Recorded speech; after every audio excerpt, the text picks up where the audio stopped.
Welcome back to Verified Fears. I'm your host, and today we're diving into the Appalachian Mountains, one of America's most haunted regions. These 11 disturbing true horror stories come directly from the people who live them. Park rangers, miners, hikers, and locals who experience something they still can't explain. From cryptid encounters to missing time, phantom figures to unexplained phenomena. These aren't fictional tales. They're real accounts that will make you question everything you thought you knew about these ancient mountains. So turn down the lights and prepare yourself for stories that will stay with you long after this video ends. My name is Serena, and I'm 34 years old. I've been working as a park ranger at Shenandoah National Park in Virginia for the past 8 years. And in all that time, I thought I'd seen everything these mountains had to offer. I've dealt with lost hikers, aggressive wildlife, search and rescue operations, and even the occasional paranormal claim from visitors who swore they saw something unexplainable in the woods. I always remained professional and skeptical about those supernatural reports, chalking them up to overactive imaginations or the tricks that shadows and fog can play on the mind in these ancient mountains. But after what happened to me on October 15th, 2019, I can never look at these woods the same way again. And I understand why so many people leave these mountains with stories they struggle to tell. It was a Tuesday night, and I was assigned to the evening patrol shift that covers the Old Rag Mountain area. This is one of our most popular hiking destinations during the day, but at night it becomes completely different. Quiet, isolated, and honestly a bit eerie even for someone like me who's spent countless nights alone in these woods.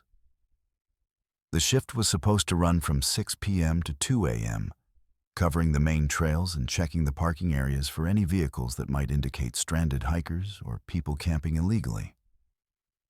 It's routine work that I've done hundreds of times, and I know every inch of those trails like the back of my hand. I can navigate them in complete darkness if I need to, and I've never had any serious incidents during night patrols. That evening started like any other. I checked in at the visitor center, reviewed the day's incident reports, and loaded my gear into the patrol vehicle. The weather was clear and cool, typical for mid-October in the Blue Ridge Mountains, with just a light breeze rustling through the trees that were showing their full autumn colors.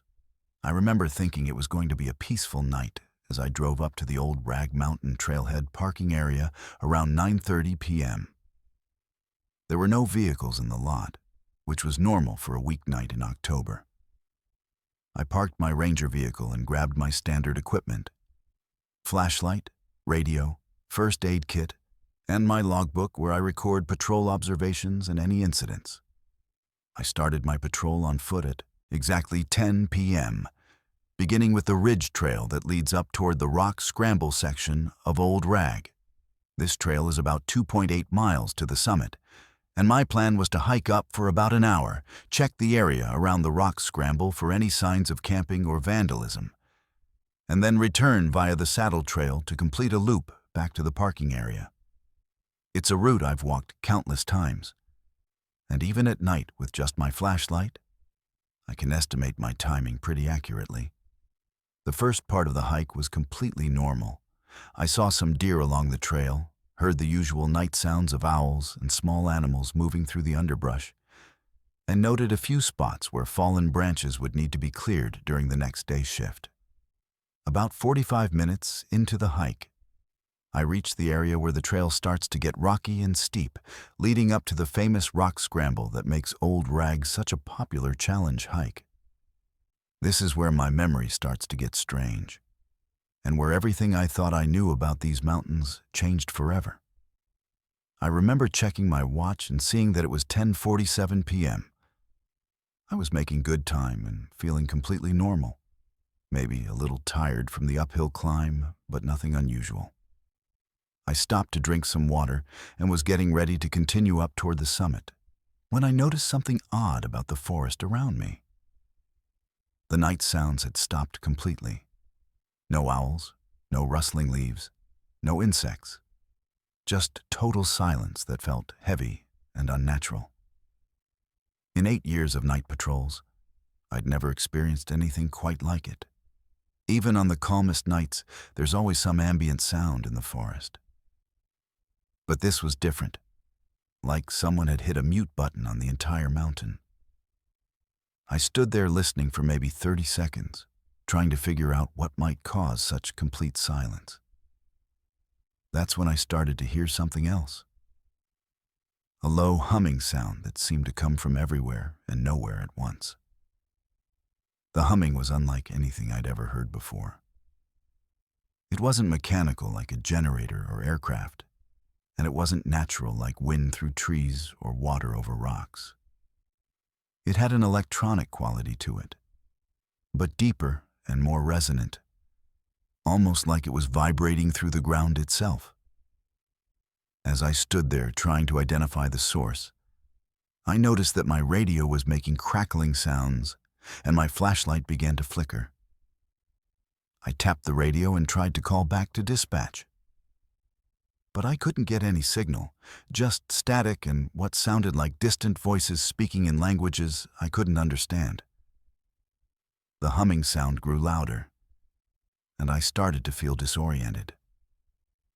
The taste in my mouth changed to something metallic and sharp, like I'd been sucking on pennies. My hands began to tingle, and I noticed that the hair on my arms was standing up, almost like there was static electricity in the air. The temperature seemed to drop suddenly, and I could see my breath, even though it had been comfortably cool just minutes before. I decided that something was seriously wrong, either with the weather or with some kind of equipment malfunction, and I needed to get back to my vehicle immediately to call for backup. I turned around to head back down the trail, but that's where my memory becomes completely blank. The next thing I remember is waking up at 4:17 a.m. according to my watch, and I was lying on the ground in a completely different part of the park. I was on the Limberlost Trail, which is nearly 12 miles away from where I had been on Old Rag Mountain. There was no possible way I could have walked that distance in the time that had passed, especially not through dense forest with no trails connecting those areas. I was lying on the wooden boardwalk that runs through the Limberlost swamp area, and when I sat up, I realized that something was terribly wrong with my hands. Both of my palms had what looked like burn marks, not like burns from fire or heat, but strange circular patterns that were red and painful to touch. The burns were perfectly symmetrical on both hands, with small circular marks arranged in a pattern that didn't match anything I'd ever seen before. My radio was completely dead, not just out of battery, but physically damaged somehow. When I examined it later, the internal circuits looked like they had been melted, even though the outer casing was completely intact. My flashlight was also dead, and when I opened it up, I found that the batteries had somehow been drained completely, even though they had been fresh at the start of my shift. I managed to walk out to Skyline Drive and flag down an early morning commuter who called 911 for me. The next several hours were a blur of medical examinations, incident reports, and questions I couldn't answer. The burn marks on my hands were photographed and documented, but the Park Service doctor couldn't explain what might have caused them. They didn't match any known type of burn injury, and there was no explanation for how I had ended up 12 miles away from my last known location, with no memory of how I got there. The investigation that followed was thorough, but ultimately inconclusive. My supervisor, Maria Lavender, who had been with the National Park Service for over 20 years, told me she'd never seen anything like it in all her experience. The Park Service brought in specialists to examine my equipment, and they confirmed that the radio damage was unlike anything they'd encountered. The melted circuits suggested exposure to intense electromagnetic fields. but there were no known sources of such energy in that area of the park. Search teams combed both locations, Old Rag Mountain where I'd lost time, and Limberlost Trail where I'd been found, but discovered no unusual evidence or explanations for what had occurred. What troubled me most during the investigation was learning about the terrain between those two locations. To walk from Old Rag to Limberlost Trail would require crossing some of the most rugged and dangerous terrain in the entire park. There are steep ravines, dense thickets of mountain laurel that are nearly impossible to penetrate, and several areas where the forest is so thick that even experienced hikers with GPS units have gotten lost for days. The idea that I could have navigated that terrain unconsciously, in total darkness, without sustaining any injuries beyond the mysterious burns on my hands, was simply impossible. During my recovery time, I started researching similar incidents in the area. What I found was disturbing. There had been other reports over the years from both Park Service employees and visitors about strange phenomena in the Shenandoah Mountains. Most were dismissed or explained away, but the patterns were eerily similar. Missing time, electromagnetic interference, unexplained physical effects, and encounters with phenomena that defied rational explanation. I discovered that indigenous peoples had long considered certain areas of these mountains to be sacred or dangerous, places where the natural world intersected with something beyond human understanding. The burn scars on my hands healed over the next several weeks, but they left permanent marks that I carry with me to this day. The circular patterns never faded completely, and on certain days, particularly when the weather is changing or during periods of high electromagnetic activity like thunderstorms, they still tingle and ache. I've had them examined by dermatologists and other medical specialists, but no one has ever been able to explain their origin or why they continue to react to environmental changes years later. The official incident report lists it as a medical emergency, with possible seizure activity causing memory loss. But I know that's not what happened. I've never had any medical conditions that would cause seizures or blackouts, and all of my medical tests came back completely normal. The explanation was created to file the paperwork and close the case, not because it accurately described what had occurred. I understand why the Park Service needed an official explanation. They can't have reports of supernatural incidents affecting their employees. But the truth is far stranger and more unsettling than what's written in that file. I continued working as a park ranger for 2 more years after that incident, but I never felt completely comfortable on night patrols again. I would find myself constantly checking my watch and radio, and I avoided the Old Rag Mountain area whenever possible. The work I had once loved began to feel different, tainted by the knowledge that something inexplicable was lurking in these mountains. I eventually transferred to a different park in a different state, partly because I needed a change of scenery, and partly because I couldn't shake the feeling that something in those mountains was still watching and waiting. I've never experienced anything like that, night again, but I know that somewhere in the Shenandoah Mountains, there are forces and phenomena that we don't understand. I was unlucky enough to encounter one of them during what should have been a routine patrol in familiar territory. The experience changed my fundamental understanding of reality and left me with questions that I know will never be answered. Sometimes, late at night, I still wake up with the taste of metal in my mouth and the memory of that unnatural humming sound. And I'm grateful to be hundreds of miles away from those ancient, mysterious mountains that hold secrets we're not meant to discover. My name is Dylan, and I'm 28 years old. For the past 6 years, I've been working as a coal miner in Logan County, West Virginia, one of the most active coal mining regions in the state. It's hard work, dangerous work, and the kind of job that most people don't really understand unless they've done it themselves. We work long shifts, often in conditions that would terrify most people, hundreds of feet underground in tunnels that feel like they could collapse at any moment. But I grew up in these mountains, and coal mining is what my father did, and his father before him. It's honest work, and it pays well enough to support my family.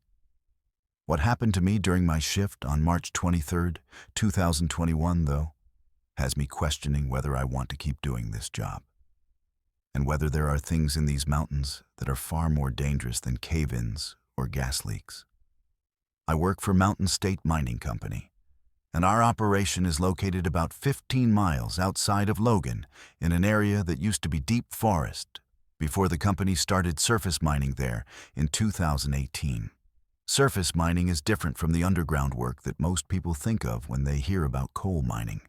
Instead of digging tunnels, we use massive equipment to strip away the topsoil and rock layers to expose the coal seams underneath. It's controversial because of the environmental impact. But it's also much safer than underground mining, and the pay is better. My job involves operating heavy machinery, bulldozers, excavators, and haul trucks to move the overburden and extract the coal. It's loud, dirty work, but I'm good at it. And I've never had any serious accidents or safety violations. That night in March, I was assigned to the midnight shift, which runs from 11 p.m. to 7 a.m. Night shifts at surface mining operations are usually quieter than day shifts because there's less management around and fewer pieces of equipment running simultaneously. My specific assignment was to operate one of the large excavators to continue removing overburden from a new section of the mine site. The area we were working on was right at the edge of the forest that borders our mining permit area. And during the day, you could see the tree line clearly about 200 yards away from where I was working. The contrast was always stark. On one side, you had this industrial moonscape of exposed rock and mining equipment. And on the other side, you had dense forest that looked like it hadn't been touched by humans in decades. I arrived at work around 10:30 p.m. to get briefed by the day shift supervisor and do my pre-operational equipment checks. Everything seemed normal. The weather was clear and cold, typical for late March in West Virginia. And there were 4 other guys working the night shift with me scattered around different areas of the mine site. We all carried radios to stay in communication, and there's a supervisor on duty at all times, though he usually stays in the office trailer, unless there's a problem. The excavator I was assigned to operate that night was a Caterpillar 365C, a massive machine that weighs about 65 tons, can move incredible amounts of material in a single scoop. I'd been operating that particular machine for about 2 years, so I knew all its quirks and capabilities. I started working around 11:15 p.m., and for the first few hours, everything was routine. The work is methodical. You position the excavator, dig into the overburden, load the material into haul trucks, and repeat the process. It's almost meditative once you get into a rhythm, and I was making good progress on the section I'd been assigned. The area I was working on was particularly close to the tree line, maybe only 150 yards away. And I remember thinking that it was a shame to see more of that forest going to be cleared away as the mine expanded. These mountains have been here for millions of years, and there's something sad about watching them get torn apart, even if it is providing jobs for people like me. Around 2:30 a.m., I took a break to eat the sandwich my wife had packed for me and to stretch my legs. Working heavy equipment for hours at a time can be physically demanding, even though you're sitting down most of the time. The constant vibration and concentration required can wear you out. I climbed down from the excavator and walked over to where I had a clear view of the tree line while I ate. That's when I first noticed something odd. There was movement in the forest, but it wasn't the kind of movement you'd expect from deer or other wildlife. It was too big, too deliberate, and it seemed to be moving parallel to the tree line, like something was walking back and forth along the edge of the forest. watching our operation. At first, I thought it might be someone from the environmental groups that sometimes try to protest our mining operations, though it would be unusual for protesters to show up in the middle of the night. I grabbed my binoculars from the excavator cab and tried to get a better look. But the lighting at the mine site creates harsh shadows, and the forest beyond the reach of our floodlights was completely dark. I could see something moving, but I couldn't make out any details. The movement was rhythmic, like pacing, and it covered a distance of maybe 50 yards back and forth along the tree line. I watched for about 10 minutes, trying to decide whether I should radio the supervisor or investigate myself. I decided to get back to work and keep an eye on the situation. Mining operations sometimes attract curious people, and usually they lose interest and leave after a while. But as I continued working, I became increasingly aware that whatever was in the tree line was still there, and it seemed to be watching me specifically. Every time I looked in that direction, I could see movement, and I started to get the unsettling feeling that I was being observed. The sensation was so strong that it was affecting my concentration on the work, which is dangerous when you're operating heavy machinery. Around 4 a.m., I decided I needed to take another break and figure out what was going on. I parked the excavator and grabbed my heavy-duty flashlight, one of those tactical lights that's bright enough to illuminate objects hundreds of yards away. I walked to the edge of the work area, as close to the tree line as I could get while staying within the mine site boundaries. I aimed the flashlight toward where I'd been seeing the movement and turned it on full power. What I saw in that beam of light still gives me nightmares, and I know that no matter how many times I tell this story, people are going to think I'm crazy or making it up. Standing at the edge of the tree line, maybe 120 yards away from me, was something that looked like a man but wasn't human. It was enormous. I'd estimate at least 8 feet tall, maybe taller, and covered in dark hair or fur that seemed to absorb the light from my flashlight rather than reflect it. The body was massive and muscular, with arms that hung down almost to its knees and a chest that was broader than any human could possibly have. But what terrified me most was its face. Even at that distance, I could see that it had a face that was almost human, but wrong in every way. Too large, too angular, with eyes that reflected my flashlight beam like an animal's eyes do. For what felt like an eternity, but was probably only 10 or 15 seconds, we stared at each other across that distance. I was frozen in place, not by choice, but because my body simply wouldn't respond to my brain's commands to run. The thing stood perfectly still, looking directly at me, and I had the overwhelming sensation that it was evaluating me, trying to decide what to do about the fact that I had seen it. Then, without any warning, it opened its mouth and let out a sound that I can only describe as the most terrifying scream I've ever heard in my life. The scream wasn't human, but it wasn't like any animal sound I'd ever heard either. It was deep and powerful enough that I could feel it in my chest, but it also had higher-pitched elements that seemed to cut right through my skull. The sound lasted maybe 5 seconds, and it was so loud that I'm sure it carried for miles through those mountains.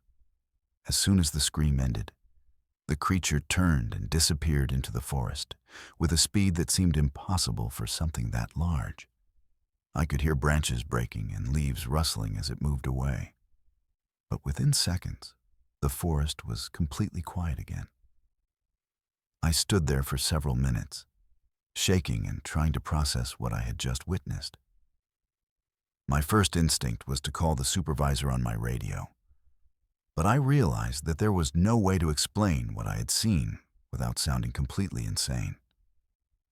Instead, I decided to continue working and think about whether I should report the incident. The rest of my shift passed without any further sightings, but I couldn't concentrate on my work. Every shadow in the tree line made me jumpy, and I kept expecting to hear that terrifying scream again. When the day shift arrived at 7 a.m., I was relieved to see other people and to know that I wouldn't be alone at the mine site anymore. I mentioned to a couple of the day shift guys that I had seen something unusual in the woods during the night, but I didn't go into detail about what it was. Most of them just assumed I had seen a bear or a large deer and didn't think much about it. I decided not to file an official report because I was worried about how it might affect my job, and because I honestly wasn't sure that anyone would believe me. But that afternoon, when I came back to work for my next shift, my supervisor, Rick Patterson, pulled me aside and asked me about what I had seen the night before. He said that the day shift crew had found something unusual near the tree line where I had been working. When he showed me the photographs they had taken, I felt sick to my stomach. There were footprints in the soft soil near the forest edge. Massive prints that were clearly not human, but also not like any animal tracks I had ever seen. The prints were at least 18 inches long and showed what looked like 5 toes, but they were much wider and deeper than human footprints would be, even from someone wearing boots. Rick told me that they had called in a wildlife biologist from the state to examine the prints, but the expert couldn't identify what kind of animal might have made them. The prints were too large for a bear, and the foot structure was wrong for any known species in West Virginia. The biologist took measurements and photographs, but he admitted that he had never seen anything like them in 20 years of studying wildlife in the Appalachian region. Rick asked me directly if I had seen what made those prints, and I told him the truth about my encounter with the creature in the tree line. To my surprise, Rick didn't seem skeptical about my story. He told me that there had been other reports over the years from miners and loggers in the area about encounters with something large and human-like in the forests around Logan County. Most of the reports were kept quiet because the companies didn't want to deal with the publicity or the potential impact on their operations. But Rick said that management was aware that there were unexplained phenomena in these mountains that occasionally affected their workers. The security cameras at the mine site had recorded the time when I used my flashlight to illuminate the tree line, and Rick showed me the footage. In the video, you can clearly see my flashlight beam, and you can see something large moving at the edge of the forest. But the resolution and lighting aren't good enough to make out any details about what it was. The audio from the security system had picked up the creature's scream, though. And when Rick played it back for me, it was just as terrifying as I remembered. The sound was so unusual that it didn't seem natural. It was like something from a horror movie. But I knew it was real because I had heard it myself. I continued working at the mine for several more months after that incident. But I was never completely comfortable on night shifts again. Every time I worked near the tree line, I found myself constantly looking toward the forest, expecting to see something watching me from the shadows. I started carrying a more powerful flashlight and made sure my radio was always working properly in case I needed to call for help. Several times, I thought I saw movement in the tree line, but I never had another clear sighting of the creature. Eventually, I decided to transfer to a different mining operation in a different part of the county, partly because the night shifts were affecting my sleep and my family life, and partly because I couldn't shake the feeling that something in those woods was still watching and waiting.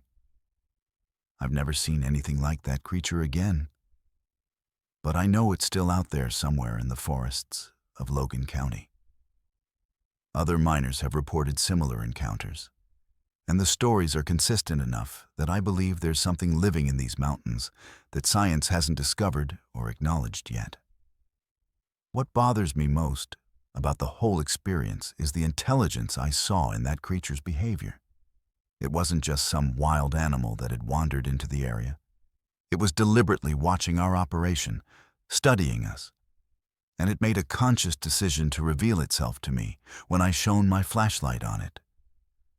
The way it stood there and stared at me before screaming and disappearing suggested a level of intelligence and awareness that was deeply unsettling. I sometimes wonder if it was trying to warn me away from that area, or if it was simply letting me know that it was there and that it was watching us. I still work in coal mining, but now I'm on day shifts only, and I avoid working in areas that are close to dense forest. I've told my story to a few close friends and family members, but most people either don't believe me or think I saw a bear and let my imagination run wild. But I know what I saw that night in March 2021. And I know that there are things living in the mountains of West Virginia that are far stranger and more dangerous than anything most people can imagine. The Appalachian Mountains are ancient, and they hold secrets that we're probably not meant to discover. I was unlucky enough to encounter one of those secrets, and it's changed the way I look at these mountains forever. My name is Kayla, and I'm 42 years old. I've been working as a real estate agent in eastern Tennessee for the past 15 years, specializing in mountain properties and rural land sales. My job has taken me to some of the most remote and beautiful areas of the Cherokee National Forest. And I've hiked hundreds of miles of trails while scouting properties, evaluating land values, and showing clients potential investment opportunities. I know these mountains better than most people. I understand property boundaries, land surveys, historical records, and I'm familiar with every major trail system in the region. I'm not someone who gets lost easily, and I'm definitely not someone who imagines things or makes up stories for attention. But what happened to me on September 14th, 2018, has left me questioning everything I thought I knew about these mountains, and wondering if there are places in the Cherokee National Forest that exist outside of our normal understanding of reality. I was working on a potential listing for a client who owned 200 acres of forested land near the Ocoee River, about 12 miles south of Benton. The property had been in his family for 3 generations, but he was getting older and needed to sell it for retirement funds. My job was to hike the entire property, document any structures or improvements, take photographs for the listing, and assess the land's development potential. It's the kind of work I do regularly, and I usually enjoy these solo hiking trips through pristine forest areas. I'm comfortable being alone in the wilderness. I carry all the necessary safety equipment, and I always file detailed trip plans with my office so people know where I am and when to expect me back. I started my survey early that morning, around 7:30 a.m., beginning at the property's eastern boundary near Forest Service Road 221. The weather was perfect for hiking. Clear skies, comfortable temperature, and low humidity. According to the property survey I had with me, the land was mostly undeveloped forest with some old logging roads from the 1960s, but no permanent structures. The previous owner had mentioned that his grandfather might have built some hunting shelters somewhere on the property decades ago. But there were no records of any buildings, and he wasn't sure if they still existed or where they might be located. I spent the morning hiking the perimeter of the property, using my GPS unit to mark boundary corners and taking photographs of significant features like streams, rock formations, and old-growth trees that might add value to the listing. The forest was typical for that area, mixed hardwoods and pines, with dense understory in some areas and more open walking in others. I saw plenty of wildlife sign, including deer tracks and what looked like wild boar wallows, but nothing unusual or unexpected. By noon, I had covered about half of the property and was feeling confident that I would finish the survey by late afternoon. After eating lunch near a small creek that ran through the middle of the property, I decided to explore some of the old logging roads that showed up on the survey map. These roads were supposed to be overgrown and probably impassable, but they might still be useful for accessing different parts of the property, and potential buyers would want to know about them. I found the main logging road without much difficulty. It was grown over with saplings and brush, but the roadbed was still visible and walkable. I started following it deeper into the property, toward an area that the survey map showed as being the most remote and heavily forested section of the land. About 2 miles up the old logging road, I came around a bend and saw something that stopped me in my tracks. There, in a small clearing about 50 yards ahead of me, was a log cabin that looked like it had been built in the 1800s.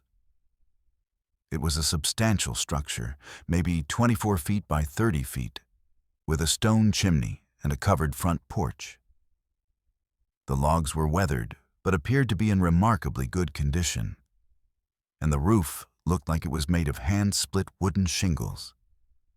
There were 2 small windows with actual glass panes, and the front door was made of heavy wooden planks with iron hardware that looked hand-forged.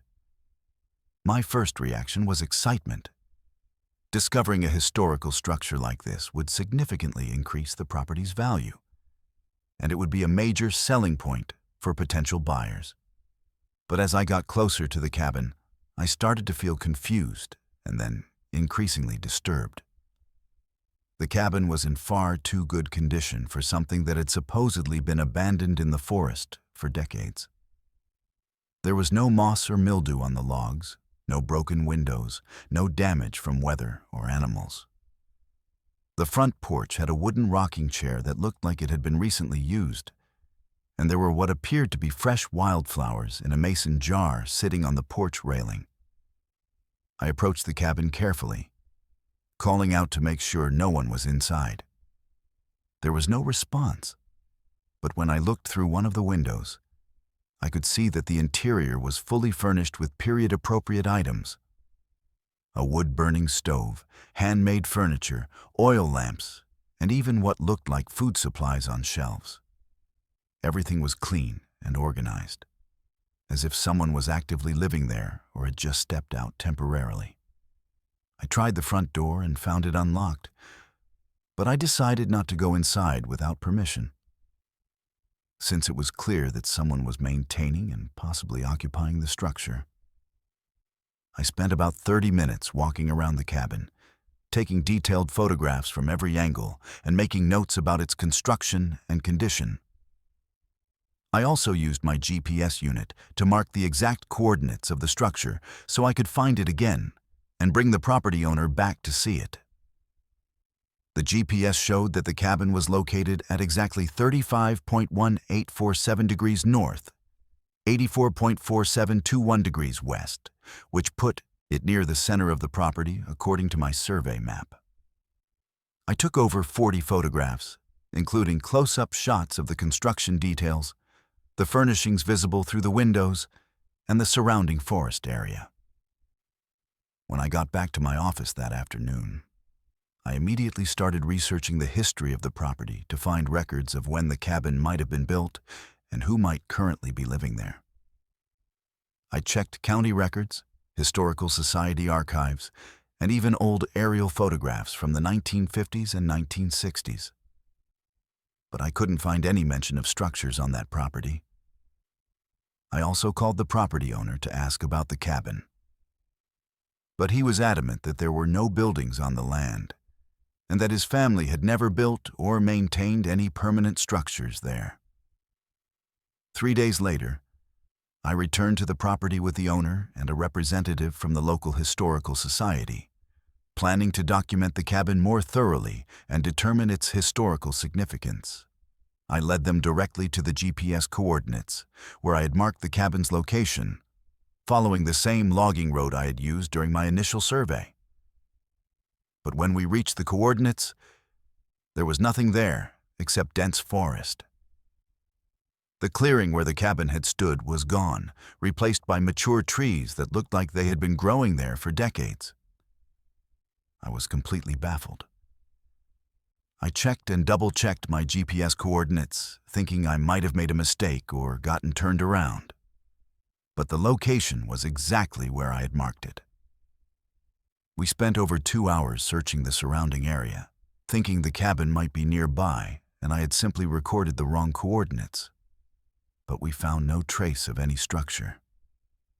There was no clearing, no evidence of human activity, no disturbance in the forest floor that would indicate a building had ever been there.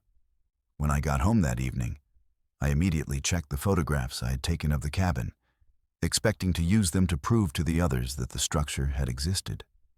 But when I opened the photo files on my computer, I was shocked to discover that every single photograph showed nothing but dense forest. The images were taken at the correct GPS coordinates and at the right times according to the timestamps. But instead of showing a log cabin, they showed the same thick woods that we had found when we returned to the site. I examined the photographs more closely, thinking there might be some technical problem with my camera or memory card. But the images were clear and properly exposed. You could see the exact spot where the cabin should have been, but there was nothing there except trees and undergrowth. The timestamps on the photos matched my notes about when I had taken them, and the GPS data embedded in the image files confirmed that they were taken at the correct location. But somehow, the cabin that I had seen and photographed had completely disappeared from the images. Over the next several weeks, I returned to the property multiple times, always going to the same GPS coordinates and searching the surrounding area thoroughly. I never found any trace of the cabin again, and I began to question my own memory and sanity. I had the property surveyed professionally, and the surveyors confirmed that there were no structures on the land and no evidence that any buildings had ever been constructed there. Soil tests showed no disturbance or chemical traces that would indicate human habitation. And aerial photographs going back to the 1940s showed continuous forest cover, with no clearings or structures. I started researching similar phenomena and discovered that there are documented cases of people encountering structures or landscapes that seem to exist temporarily before disappearing without a trace. These incidents are often dismissed as hallucinations or false memories, but the witnesses are usually rational, reliable people who have no reason to fabricate such stories. I found accounts from other parts of the Appalachian Mountains where hikers, surveyors, and outdoors professionals had encountered buildings, roads, or even entire settlements that vanished when they tried to return to them. The experience has had a profound impact on my work and my understanding of these mountains. I still work as a real estate agent, and I still hike regularly in the Cherokee National Forest. But I'm much more cautious about what I document and how I interpret what I see in remote areas. I've learned that there are aspects of these ancient mountains that don't conform to our normal understanding of physical reality, and that sometimes we encounter things that exist in ways we can't explain or comprehend. I've told this story to a few close friends and family members, but most people think I must have been confused about the location or that I dreamed the whole thing. The lack of photographic evidence makes it impossible to prove what I experienced. And I understand why people are skeptical. But I know what I saw that day in September 2018. And I know that for at least a few hours, there was a perfectly preserved 19th century cabin sitting in a forest clearing where no cabin should have existed. What disturbs me most about the experience is the implication that there might be places in these mountains where different time periods or realities intersect in ways we don't understand. The cabin I saw wasn't a ruin or an abandoned structure. It was actively maintained and appeared to be inhabited by someone from a different era. The furnishings, the construction techniques, even the wildflowers on the porch all suggested that I had somehow glimpsed a slice of life from the 1800s that was still continuing in some parallel version of that forest.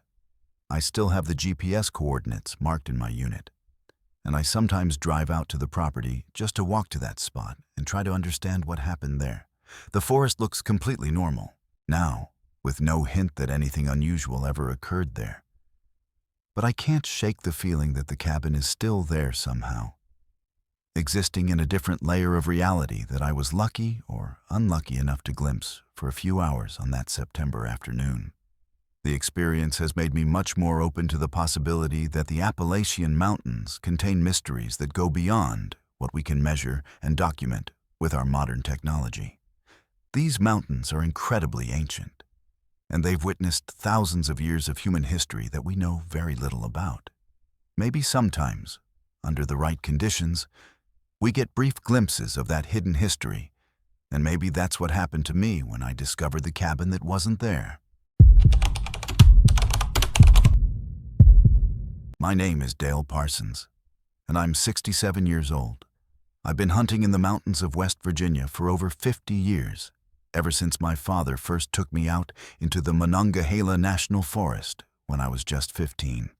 In all those decades of wandering through these woods, I thought I knew every sound, every danger, and every trick that the wilderness could play on a man's mind. I've been lost in blizzards, faced down aggressive bears, and spent countless nights alone in the forest, with nothing but my rifle and my wits to keep me safe. But what happened to me during deer season in November 2016 was unlike anything I'd ever experienced. And it's left me questioning whether there are things in these ancient mountains that prey on human emotions and memories in ways that no natural predator ever could.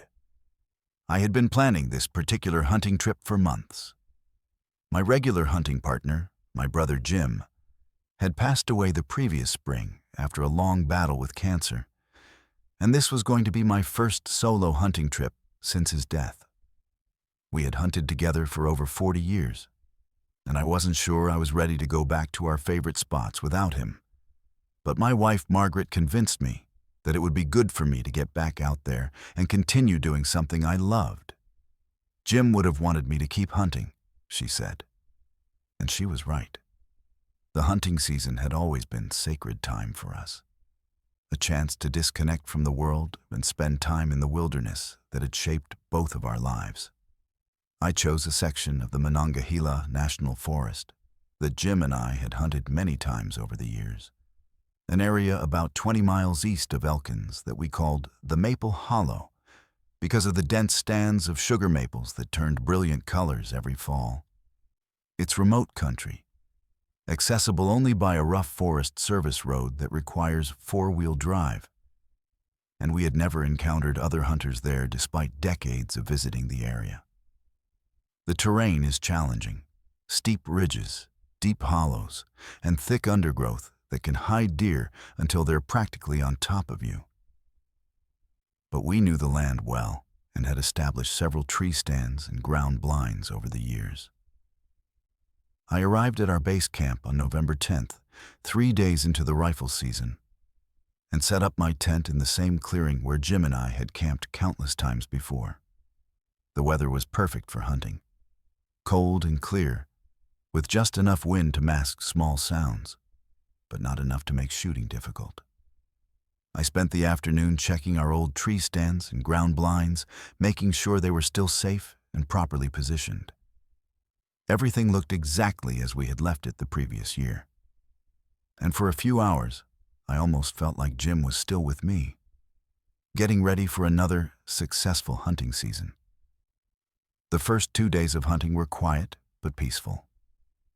I saw a few does and some young bucks, but nothing worth taking, and I was content just to be back. In the woods, reconnecting with a place that held so many good memories. I found myself talking to Jim sometimes, the way I always had when we hunted together, telling him about what I was seeing and asking his opinion about weather conditions or deer movement patterns. It felt natural and comforting, and it helped ease the loneliness of being in our special place without him. On the third morning, November 13th, I decided to hunt an area we called the Back Ridge, a narrow spine of high ground that overlooked a deep hollow where we had seen deer feeding in previous years. I left camp before dawn and hiked about 2 miles through familiar terrain to reach my chosen hunting spot. I had hunted from this location many times before, and I knew exactly where to position myself for the best view of the deer trails below. The morning was unusually quiet. No bird songs, no squirrel chatter, just the kind of deep forest silence that sometimes happens when weather systems are changing. Around 9:30 a.m., as I was sitting quietly in my ground blind, watching for deer movement, I heard something that made my blood run cold. From somewhere deep in the hollow below me came the sound of a woman screaming for help. The scream was faint but clear, and it sounded desperate and terrified. My first instinct was to grab my rifle and head toward the sound. Someone was obviously in serious trouble, and I might be the only person close enough to help them. But as I started to move, something about the scream bothered me. It sounded familiar somehow, like a voice I had heard before, though I couldn't place where or when. I called out as loudly as I could, asking if someone needed help and telling them I was coming their way. The screaming stopped for a moment, and then I heard it again, this time seeming to come from a different direction, maybe a quarter-mile to the south of where I had first heard it. I grabbed my pack and rifle and started making my way down into the hollow, following what I thought was the most direct route to where the screams were coming from. The terrain was steep and treacherous, covered with fallen leaves that made footing uncertain, but I moved as quickly as I could while staying safe. As I got deeper into the hollow, the screaming continued, but it seemed to keep moving. Sometimes it sounded like it was coming from ahead of me, sometimes from behind, and sometimes from off to one side or the other. I would adjust my direction each time I heard it, but I never seemed to get any closer to the source. After about an hour of this, I was starting to feel confused and disoriented. I had been hiking in what I thought was a straight line toward the screams, but when I checked my compass, I realized I was heading in a completely different direction than I had intended. That's when I started to recognize something terrifying about the voice I was hearing. The more I listened to the screams, the more they sounded like my wife, Margaret. Not just similar to her voice, but exactly like her voice, with the same tone and inflection that I had been hearing for 43 years of marriage. The screams were calling my name now, pleading with me to hurry, to come and help her before it was too late. But Margaret was at home, 3 hours away, and there was no possible way she could be lost in these woods. I stopped walking and tried to think rationally about what was happening. I had been hiking for over an hour, following sounds that kept changing location, and I was no longer certain where I was in relation to my hunting blind or my base camp.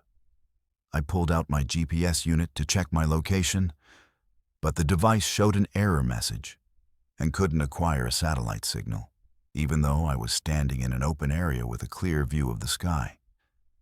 I tried my cell phone next, but there was no signal, which wasn't unusual in this remote area, but added to my growing sense of unease. The screaming started again, and this time I was absolutely certain it was Margaret's voice. She was calling my name, begging me to find her, saying she was hurt and scared and needed me to come quickly. Every instinct I had was telling me to run toward the sound, to find my wife and help her. But the rational part of my mind knew that it was impossible for her to be there. I stood frozen for several minutes, listening to what sounded like my wife's voice crying for help and fighting against the overwhelming urge to abandon logic and run blindly through the forest toward the sounds. Finally, I forced myself to ignore the screaming and focus on getting back to familiar terrain.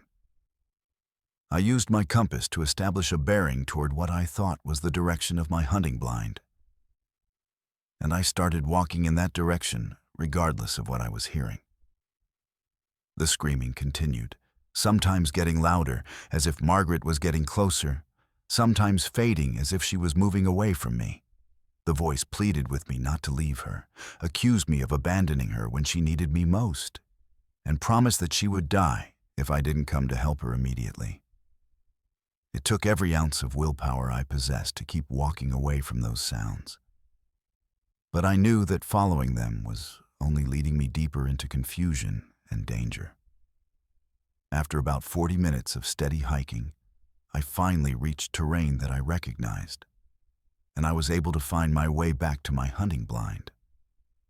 When I checked my GPS there, it worked perfectly and showed that I'd been walking in large circles for most of the morning, covering the same ground multiple times without realizing it. The screaming stopped as soon as I reached my blind, and the forest returned to its normal sounds. Birds calling, squirrels chattering, and the wind moving through the trees.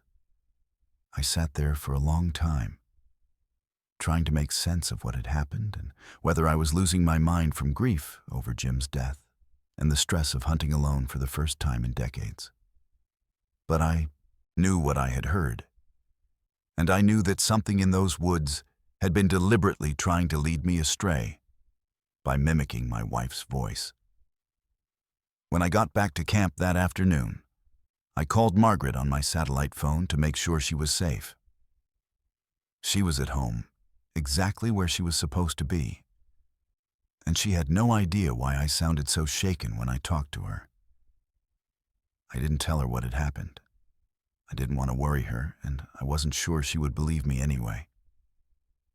But hearing her real voice, calm and normal, and coming through the phone from our house 3 hours away, confirmed that whatever I had been hearing in the woods was not actually my wife. I spent one more night at the camp, but I didn't hunt the next day. Instead, I packed up my gear and drove home, cutting my hunting trip short for the first time in over 30 years.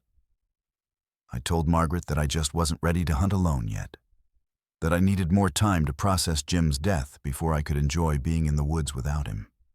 That was partially true, but the real reason I left was that I no longer felt safe in those mountains, knowing that something there could perfectly mimic human voices and use them to lead people astray.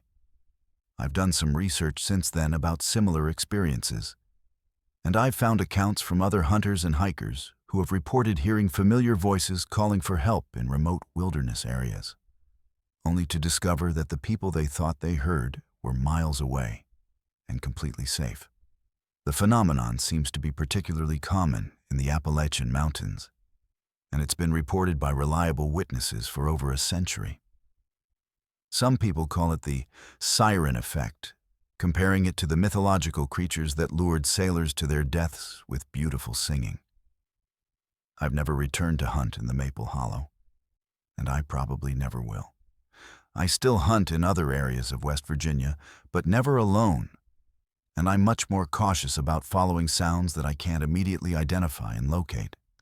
The experience taught me that these ancient mountains hold mysteries that go far beyond what we can explain with conventional understanding of nature and wildlife.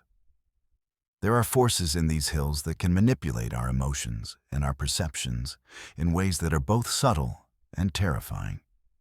What disturbs me most about that day in November 2016 is how perfectly the voice matched Margaret's, down to the smallest details of pronunciation and emotion. Whatever was producing those sounds had somehow accessed not just the sound of her voice, but also intimate knowledge of how she would sound when she was frightened and calling for help. That level of mimicry suggests an intelligence that is both highly sophisticated and deeply malevolent, something that studies human behavior and uses that knowledge to exploit our deepest instincts and fears. I'm 67 years old now, and I've seen a lot of strange things in my time, but nothing has shaken me as much as hearing my wife's voice crying for help in a place where she couldn't possibly have been. It's made me realize that the Appalachian wilderness contains dangers that have nothing to do with wild animals or harsh weather, and that sometimes the most frightening predators are the ones that hunt using our own love and loyalty against us. My name is Crystal, and I'm 25 years old. I'm currently in my third year of nursing school at West Virginia University, and I spend a lot of time driving back and forth between the campus in Morgantown and my clinical rotation sites throughout the northern part of the state. It's demanding work. Between classroom studies, clinical rotations, and my part-time job at a local hospital, I'm usually putting in 60 to 70-hour weeks and driving hundreds of miles every week on mountain roads that can be challenging even in good weather. I'm used to being tired, I'm used to driving at odd hours, and I'm definitely used to seeing things that most people would find disturbing, given my work in hospital settings.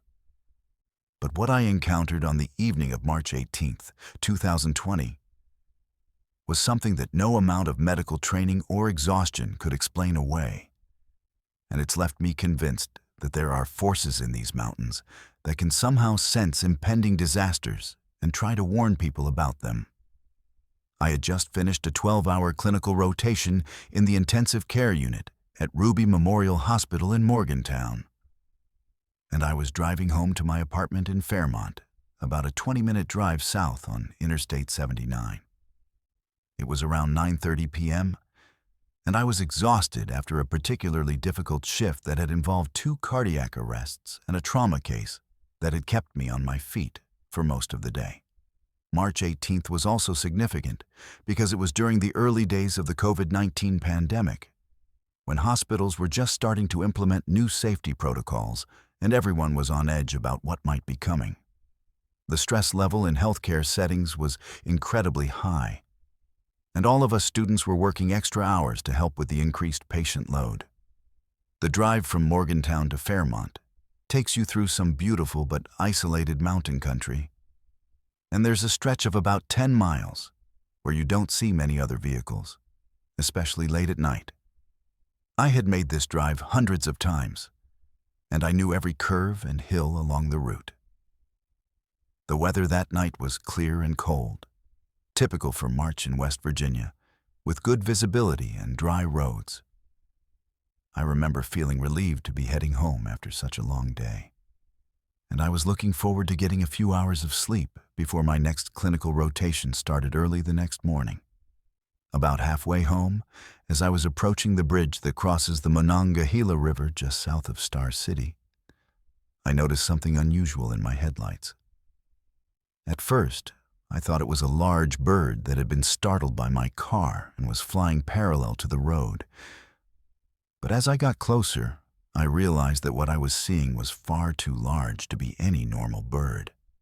The creature was flying alongside my car at about the same speed I was traveling, around 55 miles per hour, and it was staying perfectly even with my driver's side window, maybe 30 feet away from the road.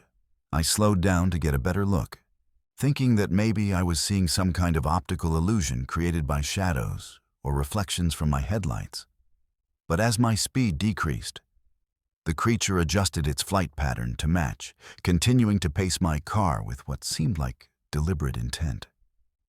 That's when I got my first clear view of what I was dealing with, and I felt my heart start racing in a way that had nothing to do with exhaustion or caffeine. The creature was enormous.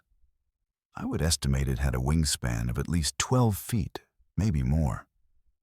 Its body was dark, almost black, and seemed to absorb light rather than reflect it, making it difficult to make out specific details.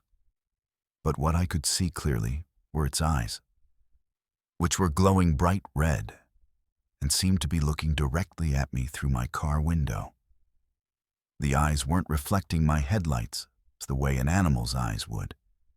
They were generating their own light, pulsing with an intensity that was both hypnotic and terrifying. I had heard stories about the Mothman my entire life. Anyone who grows up in West Virginia knows the legends about the winged creature that was supposedly seen around Point Pleasant in the 1960s, and how it was connected to the Silver Bridge collapse in 1967 that killed 46 people. But I had always dismissed those stories as folklore, the kind of local legends that every region has to attract tourists and sell books. Seeing this creature flying beside my car, though, made me realize that there might be more truth to those old stories than I had ever imagined. The creature followed my car for what felt like several minutes, but was probably only 30 or 40 seconds. During that time, I had the strangest sensation that it was trying to communicate with me somehow. Not through sound or words, but through some kind of direct mental contact. I felt an overwhelming sense of urgency and warning, as if the creature was trying to tell me that something terrible was about to happen and that I needed to be prepared for it. The feeling was so strong that I actually pulled over to the side of the road, thinking that maybe the creature was trying to warn me about some immediate danger, like a car accident or a medical emergency. As soon as I stopped the car, the creature hovered above the road for a moment, its red eyes fixed on me with an intensity that made me feel like it was looking directly into my soul. Then, without any warning, it let out a sound that I can only describe as the most haunting and mournful cry I've ever heard. The sound seemed to contain layers of meaning, sadness, warning, and something like resignation all mixed together. After making that sound, the creature flew directly toward the bridge ahead of me, circled it several times as if examining it closely, and then disappeared into the darkness. I sat in my car for several minutes, shaking and trying to process what I had just witnessed. My nursing training had taught me to be observational and analytical, to look for logical explanations for unusual phenomena. But there was no rational way to explain what I had seen. The creature had been too large and too unusual to be any known species of bird or bat, and its behavior had been too deliberate and intelligent to be explained as random animal activity. I eventually continued my drive home, but I kept thinking about the creature's focus on the bridge and the overwhelming sense of warning I had felt during our encounter. The Monongahela River Bridge that the creature had circled was a major transportation link for the region, carrying thousands of vehicles every day between Morgantown and communities to the south. If something were to happen to that bridge, it would be a catastrophic disaster affecting hundreds of people. 3 days later, on March 21st, 2020, I was driving to another clinical rotation when I saw emergency vehicles and construction crews blocking access to the same bridge where I had encountered the Mothman. I pulled over and asked one of the construction workers what was happening, and he told me that routine safety inspections had discovered serious structural problems with the bridge's support systems. The bridge was immediately closed to all traffic while emergency repairs were made, and engineers later said that the structure had been on the verge of catastrophic failure that could have occurred at any time. The news reports about the bridge closure mentioned that if the structural problems hadn't been discovered when they were, the bridge could have collapsed without warning, potentially during rush hour when it was packed with commuters. The engineering assessment concluded that the bridge had been unsafe for several weeks before the problems were detected, meaning that thousands of people had been crossing a structure that could have failed at any moment. When I heard this news, I immediately thought about my encounter with the Mothman and the creature's strange behavior around that bridge. The timing was too perfect to be a coincidence. I had seen the creature examining the bridge just 3 days before serious structural problems were discovered that required immediate emergency closure. It seemed clear to me that somehow the creature had known about the danger and had been trying to warn people about the impending disaster. I started researching the history of Mothman sightings in West Virginia, particularly the famous incidents around Point Pleasant in the 1960s. What I learned was fascinating and disturbing. The original Mothman sightings in 1966 and 1967 followed a very similar pattern to what I had experienced.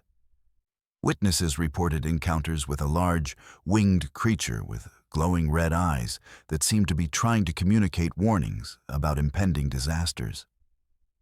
The sightings culminated with the collapse of the Silver Bridge on December 15, 1967, which killed 46 people and injured many others. Reading the accounts of those earlier witnesses, I was struck by how closely their descriptions matched what I had seen. The physical appearance of the creature, the way it seemed to study infrastructure like bridges and buildings, the sense of urgency and warning that witnesses felt during encounters. All of these elements were consistent across decades of reports. It suggested that either the same creature or similar creatures had been appearing in West Virginia for over 50 years, always in connection with impending disasters. What made my encounter particularly significant was that it occurred during the early stages of the COVID-19 pandemic, when the world was facing a crisis unlike anything we had seen in generations. Hospitals were preparing for massive influxes of patients, supply chains were breaking down, and entire communities were about to be locked down to prevent the spread of the virus. In retrospect, March 2020 was the beginning of a disaster that would affect millions of people worldwide. And perhaps the Mothman's appearance was somehow connected to the broader sense of impending catastrophe that was about to unfold. I've had several more encounters with unusual phenomena since that night in March 2020, though nothing as dramatic as my Mothman sighting. I've seen strange lights in the sky while driving home from late shifts, heard unexplained sounds coming from the forests around the hospital, and occasionally felt that same sense of warning and urgency that I experienced during my encounter with the winged creature. Each time, these experiences have been followed within days or weeks by news of accidents, natural disasters, or other tragic events in the region. I'm now in my final year of nursing school, and I've learned to trust my instincts about danger and warning signs, both in medical settings and in my daily life. The healthcare field has taught me that there are often subtle signs of impending problems that most people miss, and that paying attention to these warning signals can literally save lives. My encounter with the Mothman has convinced me that there are forces in these mountains that operate on a similar principle, somehow sensing disasters before they occur and trying to warn people who are sensitive enough to understand their messages. I still drive the same routes through the mountains of West Virginia for my clinical rotations, and I always pay attention to unusual phenomena that I might encounter along the way. I've learned that the Appalachian Mountains are home to mysteries that go far beyond what we can explain with conventional science or logic, and that sometimes we're lucky enough to receive warnings about dangers that we might not otherwise see coming. The Mothman that I encountered on that bridge in March 2020 was trying to protect people from a disaster that could have killed dozens or hundreds of innocent commuters. And I feel privileged to have been chosen as a witness to that warning. I may never fully understand what the Mothman is or where it comes from, but I know that my encounter with it changed my perspective on the world and made me more aware of the hidden connections between seemingly unrelated events. In a profession like nursing, where we're constantly dealing with life and death situations, having that kind of heightened awareness and sensitivity to warning signs is invaluable. The mountains of West Virginia have taught me that there are guardians watching over us, even when we don't realize they're there. And sometimes they appear in forms that challenge everything we think we know about reality. My name is Tommy Sawyer, and I'm 31 years old. I work as a park maintenance worker for the National Park Service in the Great Smoky Mountains, primarily in the North Carolina section of the park. It's honest work that I've been doing for the past 7 years, and it keeps me outdoors in some of the most beautiful country in America. My job involves everything from trail maintenance and facility repairs to wildlife monitoring and visitor safety support. I'm comfortable working alone in remote areas of the park, and I've seen just about everything you can imagine. From dangerous wildlife encounters to search and rescue operations to the occasional drug smuggling operation that tries to use park trails for illegal activities.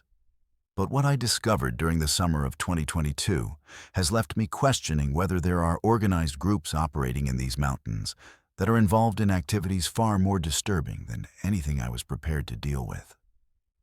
It was July 15th, 2022, and I was assigned to do maintenance work on some of the less frequently used trails in the Cataloochee Valley area. Specifically the Rough Fork Trail that leads back into some of the most remote sections of the park. This trail sees maybe a dozen hikers per week during peak season, and it requires regular maintenance to keep it passable because of frequent tree falls and erosion from mountain streams. I had been working alone on the trail for most of the morning, clearing fallen branches and repairing some wooden bridges that had been damaged by recent storms. Around noon, I decided to take a break and eat my lunch near a small clearing that's about 3 miles from the main trailhead. It's a spot I've used many times over the years. Quiet, peaceful, and far enough off the beaten path that you rarely encounter other people there. As I was walking toward my usual lunch spot, though, I noticed that something was different about the clearing. There were objects scattered around the area that definitely hadn't been there during my last maintenance visit 2 weeks earlier. When I got closer, I realized that what I was seeing was an arrangement of animal bones that had been deliberately placed in specific patterns around the clearing. There were dozens of bones, mostly from deer, but also what looked like smaller animals like raccoons and possums, that had been cleaned completely of any flesh or tissue and arranged in geometric designs on the forest floor. The bones were positioned in concentric circles, with larger bones like femurs and skulls forming the outer rings and smaller bones filling in the interior spaces. At first, I thought it might be the work of some kind of natural predator or scavenger that had been collecting bones in the area. But the arrangements were far too organized and deliberate to be the result of animal behavior. The bones had been placed with obvious intent, and many of them had been positioned in ways that would be impossible for any animal to achieve.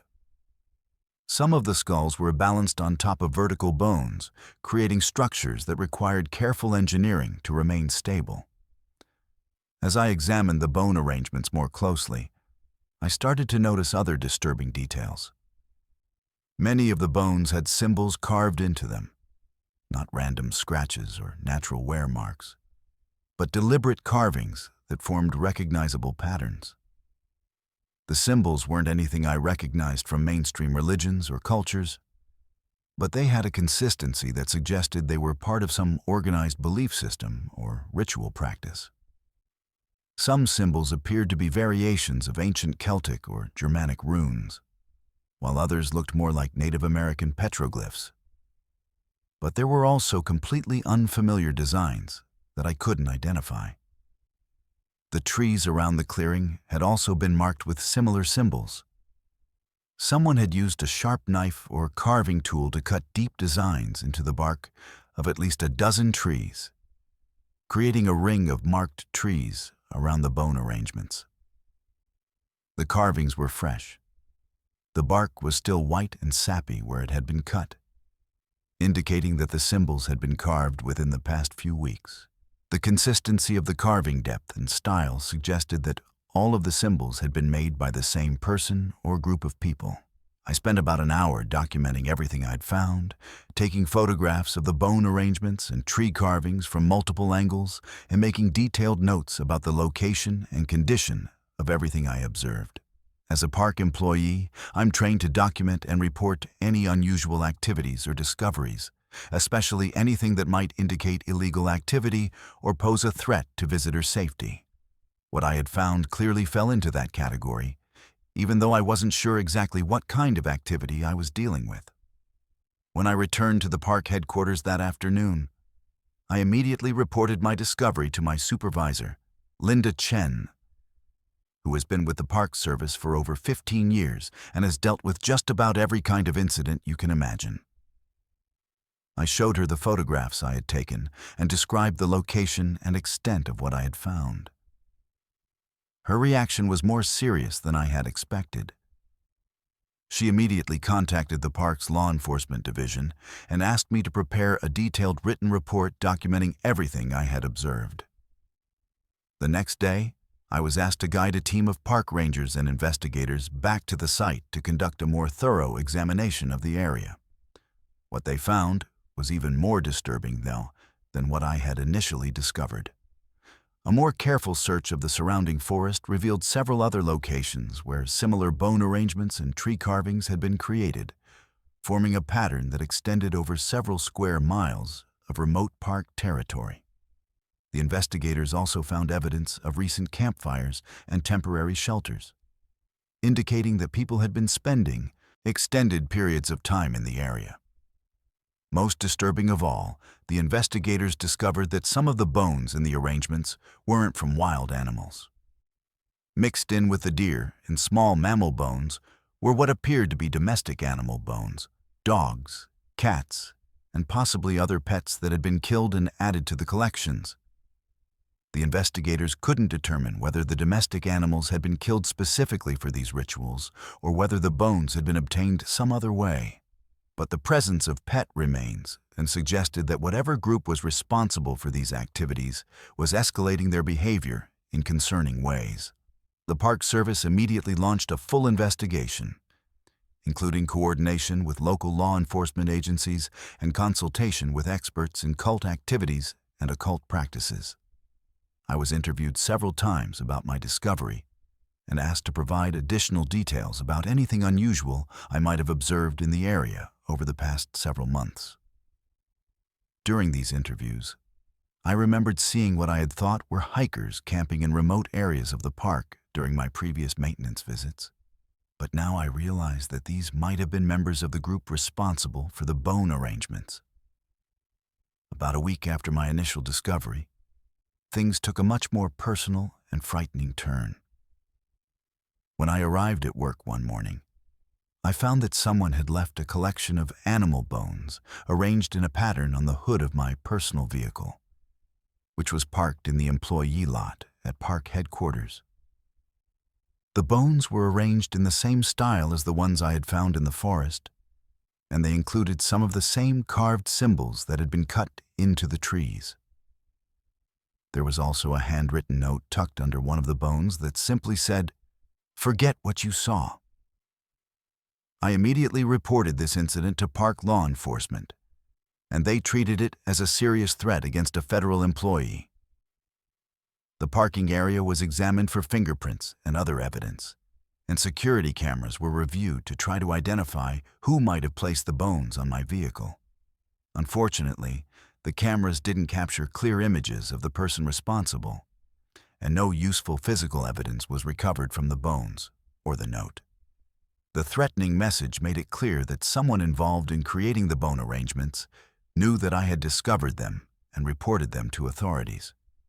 This was particularly disturbing because it meant that the group responsible for these activities was monitoring park service operations and keeping track of individual employees.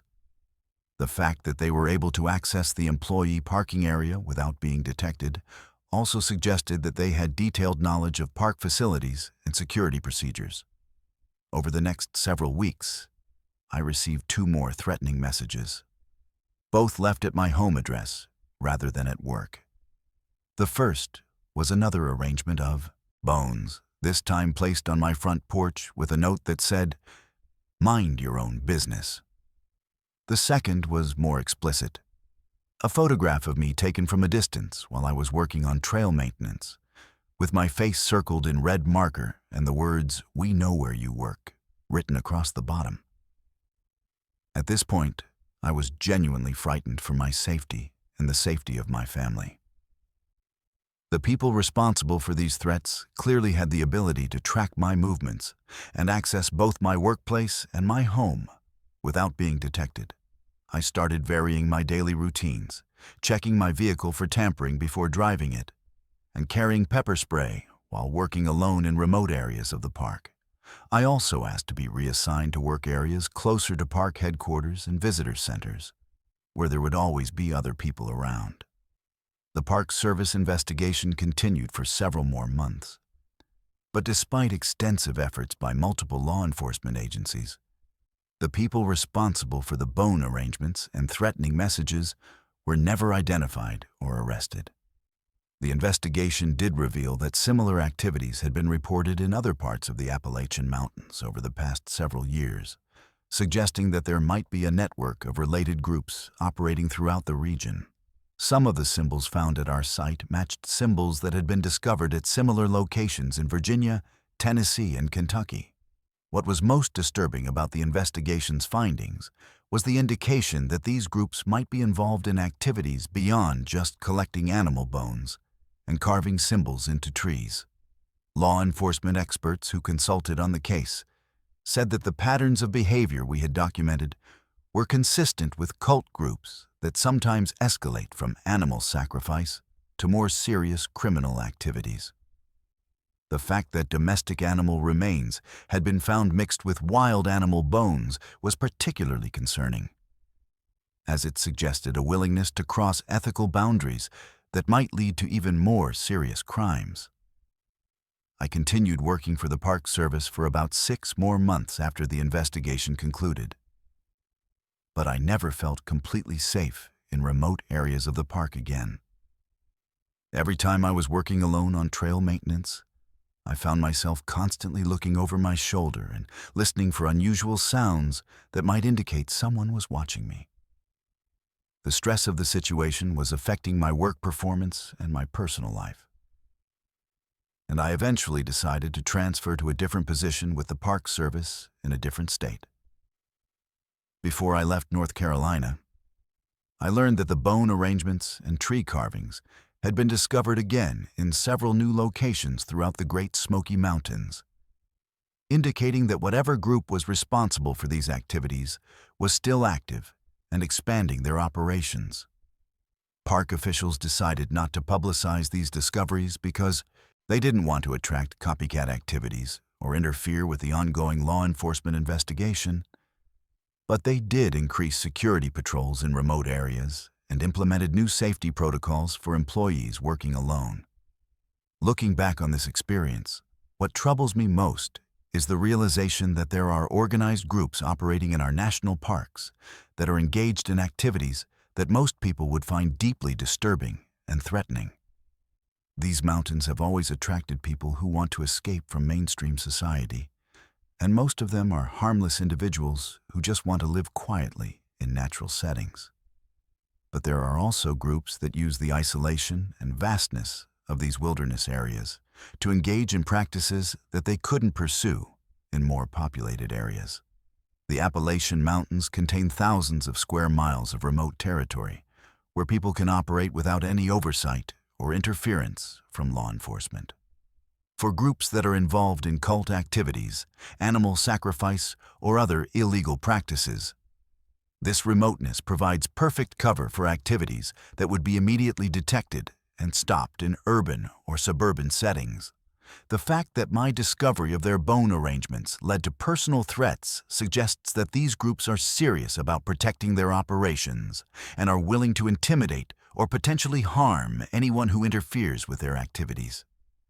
I now work for the Park Service in Colorado, where the terrain and culture are very different from the Appalachian Mountains. But I still think about what I discovered in the Great Smoky Mountains, and I wonder how many other similar groups are operating in the remote areas of our national parks. The experience taught me that these wilderness areas, which most people think of as places of natural beauty and peace, can also be home to human activities that are far more dangerous and disturbing than any wild animal or natural hazard. My name is Regina, and I'm 29 years old. I work as a geologist for the United States Geological Survey, specializing in metamorphic rock formations and geological mapping in the Appalachian Mountain region. I have a master's degree in geology from Virginia Tech, and I've been working in the field for the past 6 years, conducting research and surveys throughout the eastern United States. My work requires me to spend long periods alone in remote areas, taking core samples, measuring rock formations, and documenting geological features that help us understand the Earth's history and structure. I'm comfortable working independently in wilderness settings, and I'm trained in wilderness survival and safety protocols. But what happened to me during a research trip on August 12th, 2023, has challenged everything I thought I understood about the physical laws that govern our reality. I was conducting a geological survey in a remote area of the Blue Ridge Parkway in Virginia, specifically studying the metamorphic rock formations near Milepost 78, which is known for its unique mineral compositions and geological complexity. This area contains some of the oldest rocks in North America, dating back over 1 billion years, and it provides valuable insights into the geological processes that shaped the Appalachian Mountains. My assignment was to spend 3 days in the area, collecting rock samples and documenting the geological features for a comprehensive study being conducted by my department. The research site was located about 2 miles off the main parkway, accessible only by a narrow hiking trail that winds through dense forest and crosses several small streams. I had hiked this trail before during preliminary visits to the area, and I was familiar with the terrain and the location of the specific rock formations I needed to study. The area is rarely visited by tourists because it requires a moderate hike to reach and doesn't offer the scenic overlooks that most Blue Ridge Parkway visitors are looking for. On August 12th, I was working near a small mountain lake that locals call Mirror Lake because of how perfectly it reflects the surrounding forest and sky. The lake is only about a 1/4 mile across, but it's surprisingly deep for its size, and it's fed by underground springs that keep the water crystal clear year-round. I had set up my equipment on the rocky shore of the lake, where I could access the specific rock formations I needed to study, while also having a clean water source for my sampling procedures. I had been working for about 3 hours that morning, taking core samples and making detailed measurements of the rock layers, when I decided to take a break and eat an early lunch. I walked over to a flat rock near the water's edge, where I could sit comfortably and enjoy the peaceful setting while I ate. The lake was perfectly still that day, creating a mirror-like surface that reflected the forest canopy and the blue sky above with startling clarity. It was one of those perfect moments that remind you why you chose to work in outdoor settings, despite the physical demands and isolation that the job requires.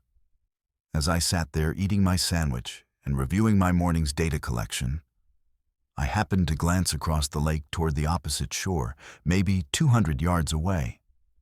What I saw there made me drop my sandwich and grab my binoculars for a closer look. There was someone walking along the far shore of the lake, moving from left to right at a steady pace. At first, I thought it might be another researcher, or perhaps a hiker who had gotten lost and ended up in this remote area. Though it would be unusual for someone to find this location without specific directions, I focused my binoculars on the figure across the lake and immediately felt a chill that had nothing to do with the mountain air. The person I was looking at was wearing exactly the same clothes I was wearing: khaki field pants, a blue geological survey shirt, and a tan field vest with multiple pockets. They had the same build as me, the same height, and the same dark hair pulled back in a ponytail. In fact, as far as I could tell through my binoculars, the person walking on the opposite shore looked exactly like me. I stood up quickly, thinking that maybe I was seeing some kind of optical illusion or reflection effect caused by the lake's mirror-like surface. But as I moved, I could see that the figure across the lake moved differently. While I was standing still and looking through binoculars, the other person continued walking steadily along the shoreline, seemingly unaware of my presence. I watched for several minutes, and the figure's movements were completely independent of mine. They would stop to examine rocks, bend down to collect samples, and look across the lake in my direction, all while I remained stationary. The most unnerving part of the experience was when the other person, my doppelganger, I suppose, stopped walking and looked directly at me across the lake, even though we were separated by 200 yards of water.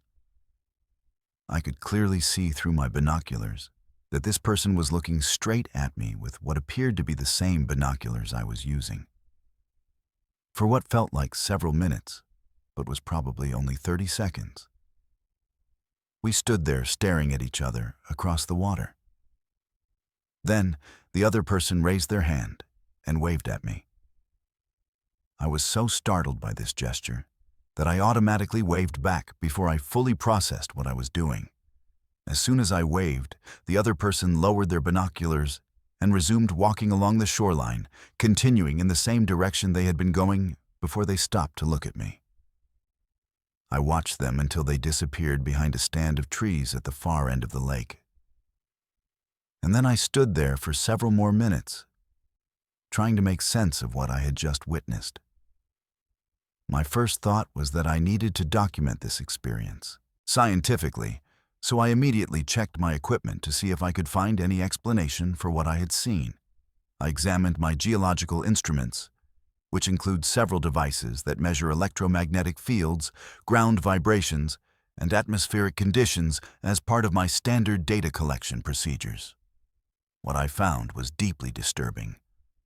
All of my instruments were showing readings that were completely off the charts, indicating electromagnetic anomalies that were orders of magnitude beyond anything I had ever recorded in the field.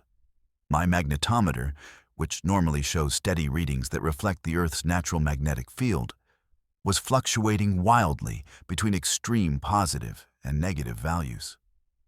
The electromagnetic field detector was registering energy signatures that were so intense, they maxed out the instrument's measurement capabilities. Even my GPS unit was malfunctioning, showing an error message and unable to acquire satellite signals, despite the clear sky and open terrain around the lake. I spent the next hour trying to troubleshoot my equipment and determine whether there might be some natural explanation for these anomalous readings. I checked all the battery connections, ran diagnostic tests on the instruments, and tried moving to different locations around the lake to see if the readings would normalize. But no matter where I went or what I did, my instruments continued to show the same impossible measurements, indicating that the entire area around Mirror Lake was somehow saturated with electromagnetic energy at levels that shouldn't exist in nature.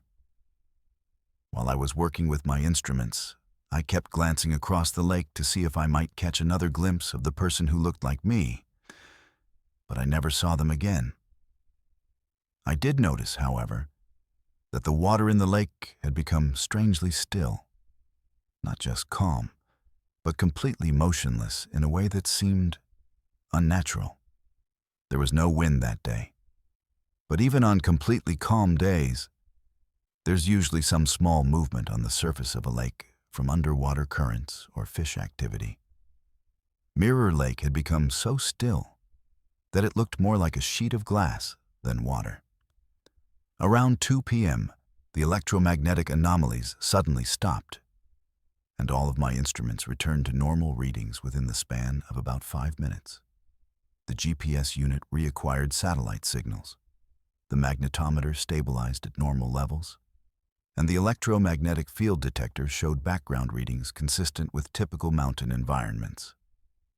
The lake's surface also began to show normal small ripples and movements that you would expect from natural water currents. I immediately documented everything that had happened, including the timestamps from my instruments, photographs of the equipment readings, and detailed notes about my visual observations of the doppelganger figure. I also collected water and rock samples from around the lake to have them analyzed later for any unusual chemical or mineral compositions that might explain the electromagnetic phenomena I had recorded. When I returned to my office 3 days later, I had the samples analyzed and submitted my instrument data to colleagues who specialize in geophysical anomalies. The results were inconclusive. The water and rock samples showed normal mineral compositions, with no unusual elements that would explain electromagnetic disturbances.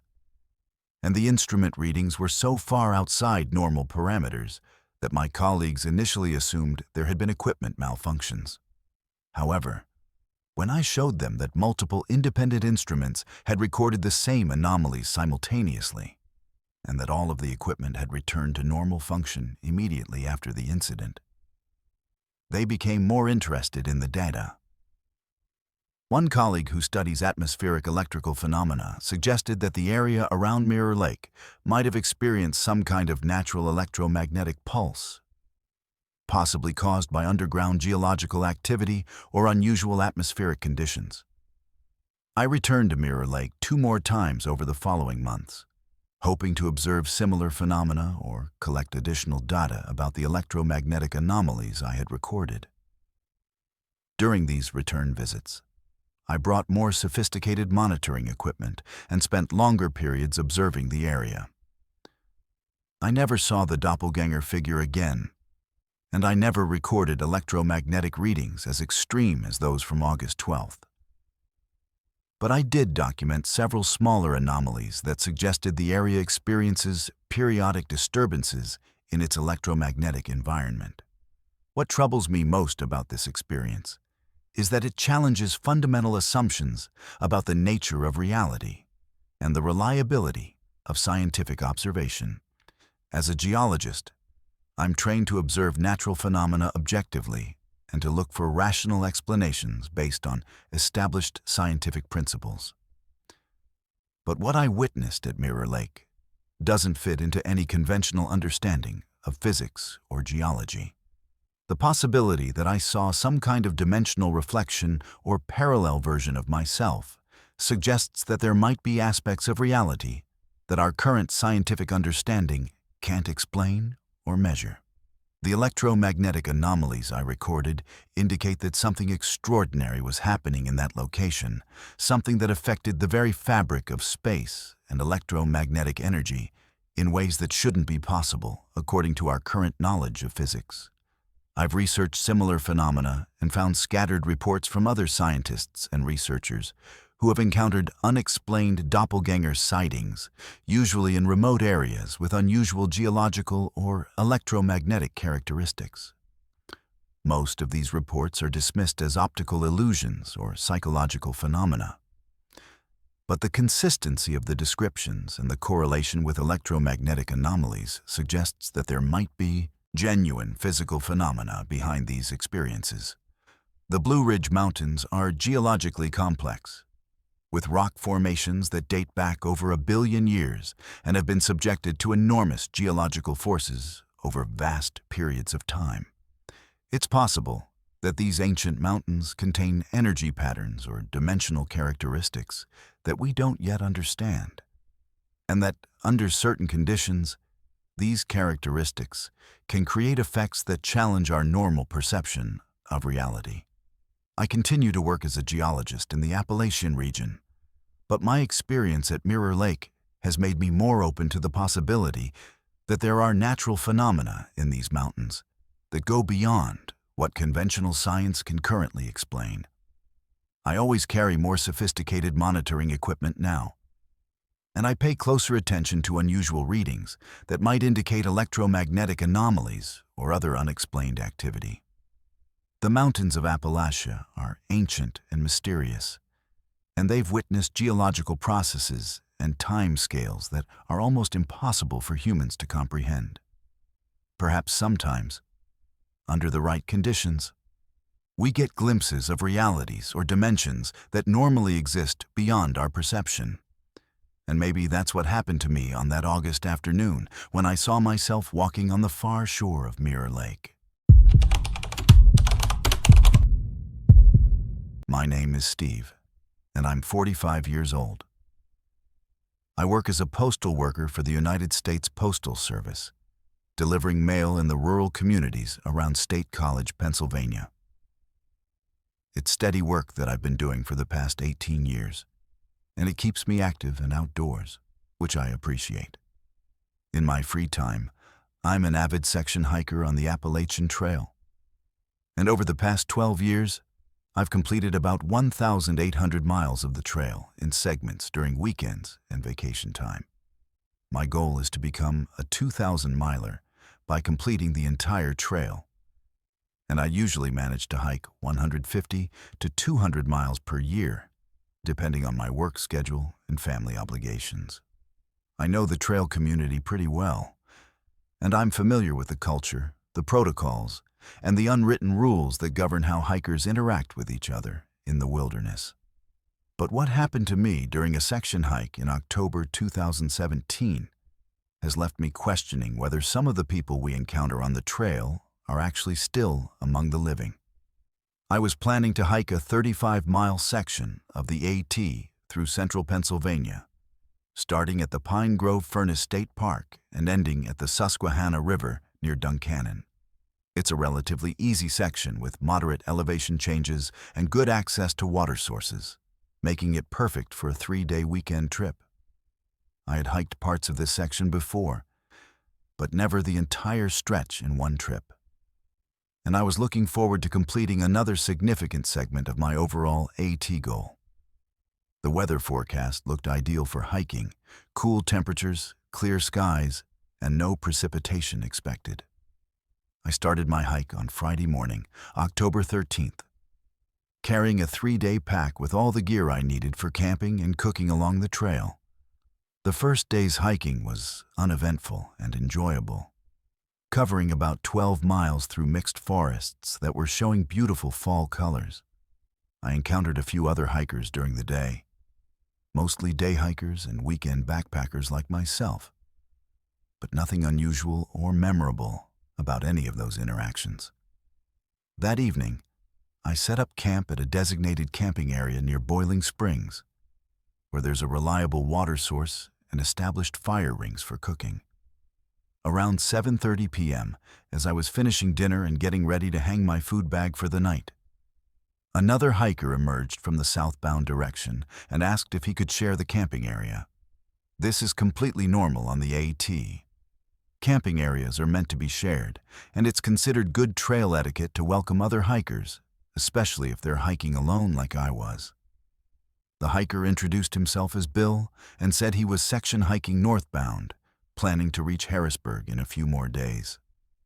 Bill appeared to be in his early 60s, with gray hair and a full beard, and he was carrying what looked like well-used but high-quality hiking gear.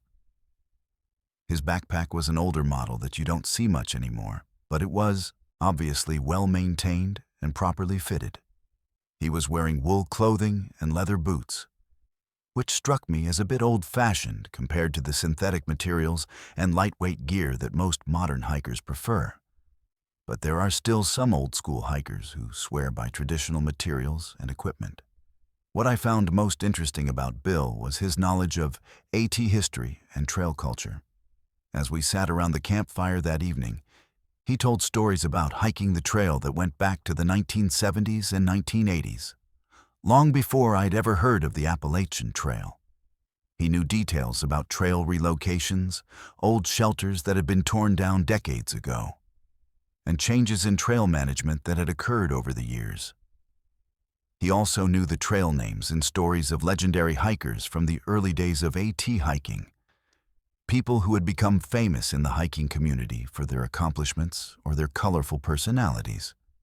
Bill's stories were fascinating, and I found myself staying up much later than I usually do when I'm hiking alone. He had an easy, friendly manner of speaking, and his knowledge of trail history made him an entertaining companion for the evening. He told me about hiking the trail before GPS was available, when navigation was done entirely with maps and compass, and about the days when trail shelters were much more primitive and water sources were less reliable than they are now. One story that particularly impressed me was his detailed account of hiking through this same section of Pennsylvania in 1989, when Hurricane Hugo had caused massive tree damage along the trail. He described specific locations where fallen trees had blocked the trail for months, and detours that had been set up to bypass damaged areas. His descriptions were so detailed and accurate that I could visualize exactly what he was talking about. Even though the hurricane damage had been cleared up decades before I started hiking this section. Around 10:30 p.m., we both decided it was time to get some sleep, since we were both planning to start hiking early the next morning. Bill set up his sleeping bag on the opposite side of the fire ring from where I had placed my tent, and we said goodnight, like any two hikers sharing a campsite. I fell asleep quickly, tired from the day's hiking and relaxed by the warmth of the campfire and Bill's interesting conversation. When I woke up the next morning around 6:30 a.m., Bill was already gone. His sleeping bag and gear had been packed up, and there was no sign that anyone else had camped in the area. This wasn't unusual. Many hikers prefer to start early to avoid afternoon heat or to reach their next destination before dark. I assumed that Bill had gotten an early start and was already several miles up the trail ahead of me. I packed up my own gear and started hiking northbound around 7:30 a.m., expecting that I might catch up with Bill during the day, or at least see him at one of the trail shelters or road crossings along the route. The second day's hiking took me through some beautiful sections of Pennsylvania forest, and I made good time despite stopping frequently to enjoy the scenery and take photographs of the fall foliage.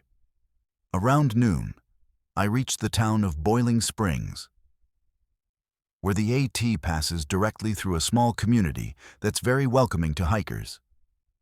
There's a small outfitter shop, a convenience store, and several restaurants that cater to trail hikers, and it's a popular resupply stop for people doing longer sections of the trail. I decided to stop for lunch and to buy some additional snacks for the remainder of my trip. While I was eating lunch at a local deli, I struck up a conversation with the owner, who was familiar with AT hikers and enjoyed hearing about people's trail experiences. I mentioned that I had camped with another hiker named Bill the previous night, and described our conversation about AT history and the hurricane damage from 1989. The deli owner listened with interest, and then asked me to describe what Bill looked like. When I described Bill's appearance, his gray hair and beard, his age, and his old-fashioned hiking gear, the deli owner's expression changed to one of surprise and concern. He asked me several more detailed questions about Bill's appearance and the stories he had told. And then he went into the back room of the restaurant and returned with a photograph that he showed to me. The photograph showed a group of hikers at what appeared to be a trail celebration or reunion event, and the deli owner pointed to one person in the group. It was unmistakably Bill. The same gray hair and beard, the same facial features, even wearing similar wool clothing to what I had seen the night before. The deli owner told me that the photograph had been taken in 1989, and that the person I had described was Bill Henderson, a well-known AT section hiker who had been very active in the trail community during the 1980s and early 1990s. What made this discovery disturbing was what the deli owner told me next. Bill Henderson had died in 1989, just a few months after Hurricane Hugo, while hiking alone on the AT in Virginia. He had apparently suffered a heart attack while climbing a steep section of trail, and his body had been found several days later by other hikers. The trail community had been deeply saddened by his death, because Bill had been a beloved figure who was known for his kindness to other hikers and his extensive knowledge of trail history. I showed the deli owner a photograph that I had taken of Bill with my phone during our evening around the campfire, thinking that this would prove that I had actually met someone, even if it wasn't the Bill Henderson who had died in 1989.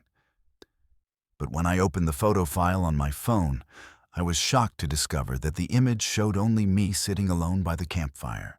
Bill was completely absent from the photograph, even though I clearly remembered him being there when I took the picture. I checked all of the other photos I had taken during that evening, thinking that maybe I had captured Bill in one of the other images. But every photograph showed only me and the campfire.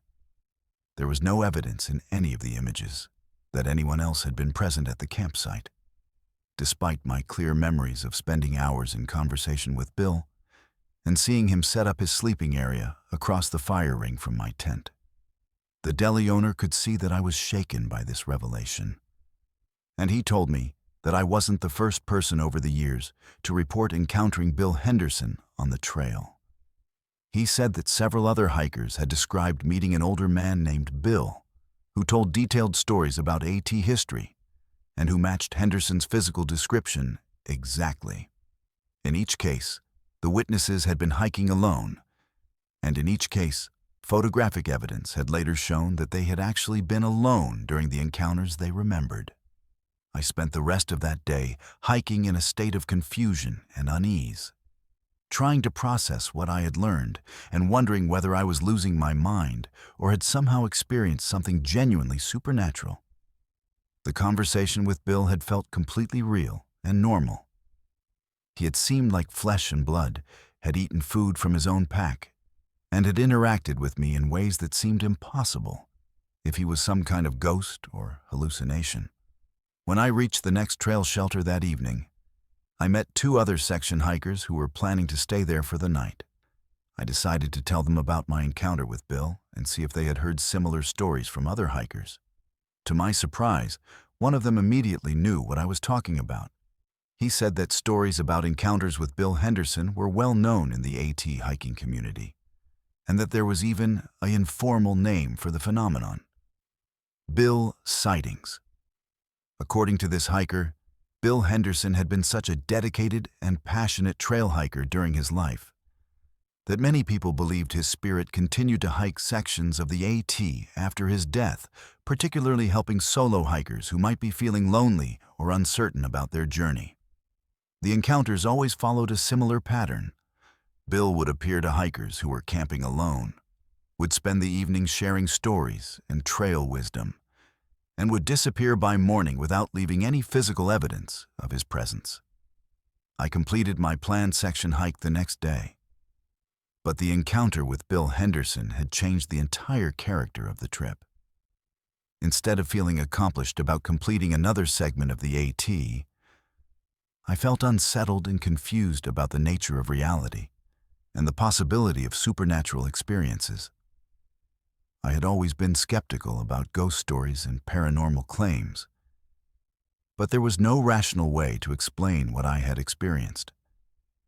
Over the following months, I did extensive research about Bill Henderson and discovered that many of the historical details he had shared with me during our evening together were accurate and verifiable. His descriptions of hurricane damage, trail relocations, and changes in trail management all corresponded to documented events from the 1980s. The stories he told about other hikers and trail personalities were also accurate according to people who had known Bill during his lifetime. What was most remarkable was that some of the information Bill had shared with me wasn't readily available in books or online resources about AT history. The details about specific trail conditions during the 1989 hurricane and his knowledge of temporary detours and shelter conditions from that era suggested access to information that would only be known to someone who had actually experienced those events firsthand. I've continued section hiking on the AT since my encounter with Bill Henderson, and I've completed over 200 additional miles toward my goal of becoming a 2,000-miler. I've never had another encounter with Bill, but I've met several other hikers who have reported similar experiences with him over the years. The consistency of these reports, combined with the verifiable accuracy of the historical information that Bill shares, has convinced me that there are aspects of the trail experience that go beyond what we can explain with conventional understanding. The Appalachian Trail passes through some of the oldest mountains in North America, and it's been walked by thousands of people over the past century who have developed deep emotional connections to the trail and the wilderness it traverses.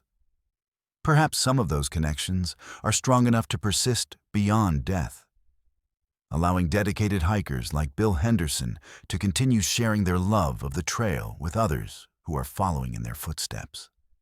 My encounter with Bill has made me more open to the possibility that the mountains and forests of Appalachia contain spiritual energy and presences that we don't fully understand. The trail itself has become sacred to many people who have hiked it, and maybe that sacredness creates space for experiences that transcend the normal boundaries between life and death. I may never fully understand what happened during that October night in 2017, But I'm grateful for the time I spent with Bill Henderson, whether he was a ghost, a spirit, or something else entirely beyond my comprehension. My name is Ashley, and I'm 22 years old. I'm a junior at Eastern Kentucky University, majoring in environmental science with a focus on Appalachian ecology. I grew up in Lexington, but I've always been drawn to the mountains and wilderness areas of Eastern Kentucky. And my studies have given me plenty of opportunities to spend time in some of the most remote and beautiful parts of the Cumberland Gap region. I'm comfortable camping and hiking in backcountry areas. And I've done dozens of research trips and recreational camping excursions throughout the Daniel Boone National Forest and the surrounding mountains. I consider myself a rational, scientifically minded person who approaches unusual phenomena with healthy skepticism and a desire to find logical explanations. But what happened to me and my friends during a camping trip in May 2019 has left me questioning whether there are forces operating in these mountains that go far beyond anything science can currently explain. I was planning a 3-day camping trip with 5 of my college friends to celebrate the end of our spring semester. We had all been stressed about final exams and term papers, and we wanted to get away from campus and spend some time in nature before summer break began. I suggested we camp in an area of the Cumberland Gap that I'd visited several times for class field trips, a remote section of the Daniel Boone National Forest that locals call Devil's Den because of the deep ravines and cave systems that make the terrain particularly challenging and mysterious. The area we chose is about 15 miles from the nearest paved road, accessible only by a rough forest service trail that requires high-clearance vehicles and takes about an hour to navigate even under good conditions. It's not a popular destination for casual campers because of the difficult access and the lack of developed facilities. But that isolation was exactly what we were looking for. We wanted to get completely away from civilization for a few days and enjoy the kind of pristine wilderness experience that's becoming increasingly rare in the modern world. Our group consisted of myself and 5 friends from school. Marcus, who was studying geology, Jennifer and Sarah, who were both biology majors, David, who was majoring in forestry, and Kevin, who was studying environmental engineering. We were all outdoor enthusiasts with significant camping and hiking experience, and we had all the necessary equipment for safe backcountry camping, including GPS units, emergency communication devices, and comprehensive first aid supplies. We arrived at our chosen camping spot on Friday afternoon, May 17th, 2019, and spent several hours setting up our tents, organizing our gear, and exploring the immediate area around our campsite. The location was perfect, a small clearing surrounded by dense forest, with a reliable stream nearby for water and a fire ring that had obviously been used by previous campers. The weather was ideal for camping, with clear skies and comfortable temperatures predicted for the entire weekend. Friday evening was exactly what we had hoped for. Good food cooked over an open fire, interesting conversations about our studies and future plans, and the peaceful atmosphere that comes from being completely disconnected from the digital world and the stresses of college life. We stayed up until around midnight, enjoying the clear mountain air and the brilliant display of stars that you can only see in areas without light pollution. Saturday was spent hiking and exploring the surrounding area, including some of the cave entrances that give Devil's Den its name. We found several interesting geological formations that Marcus was excited to examine. And Jennifer and Sarah collected samples of unusual plant species that they wanted to identify back at school. It was the kind of day that reminded all of us why we had chosen to study environmental sciences. There's nothing quite like experiencing wilderness areas firsthand to reinforce your commitment to protecting and understanding natural ecosystems.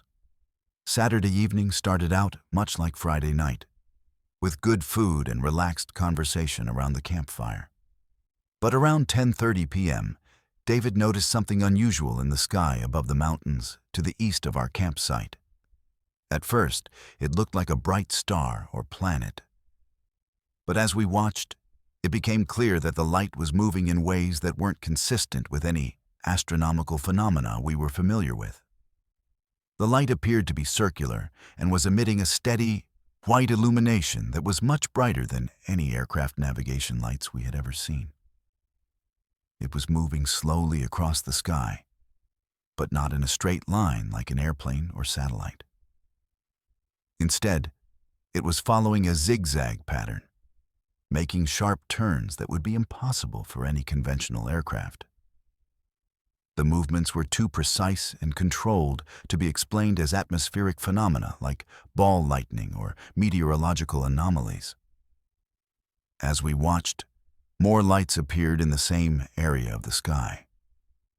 Within about 10 minutes, we could count at least 7 separate light sources, all exhibiting the same unusual movement patterns and brightness characteristics. The lights seemed to be communicating with each other somehow.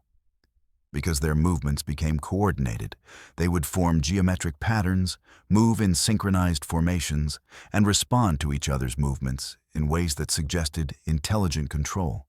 Marcus immediately grabbed his camera and started taking photographs of the lights, while Jennifer began timing their movements and recording detailed observations in her field notebook.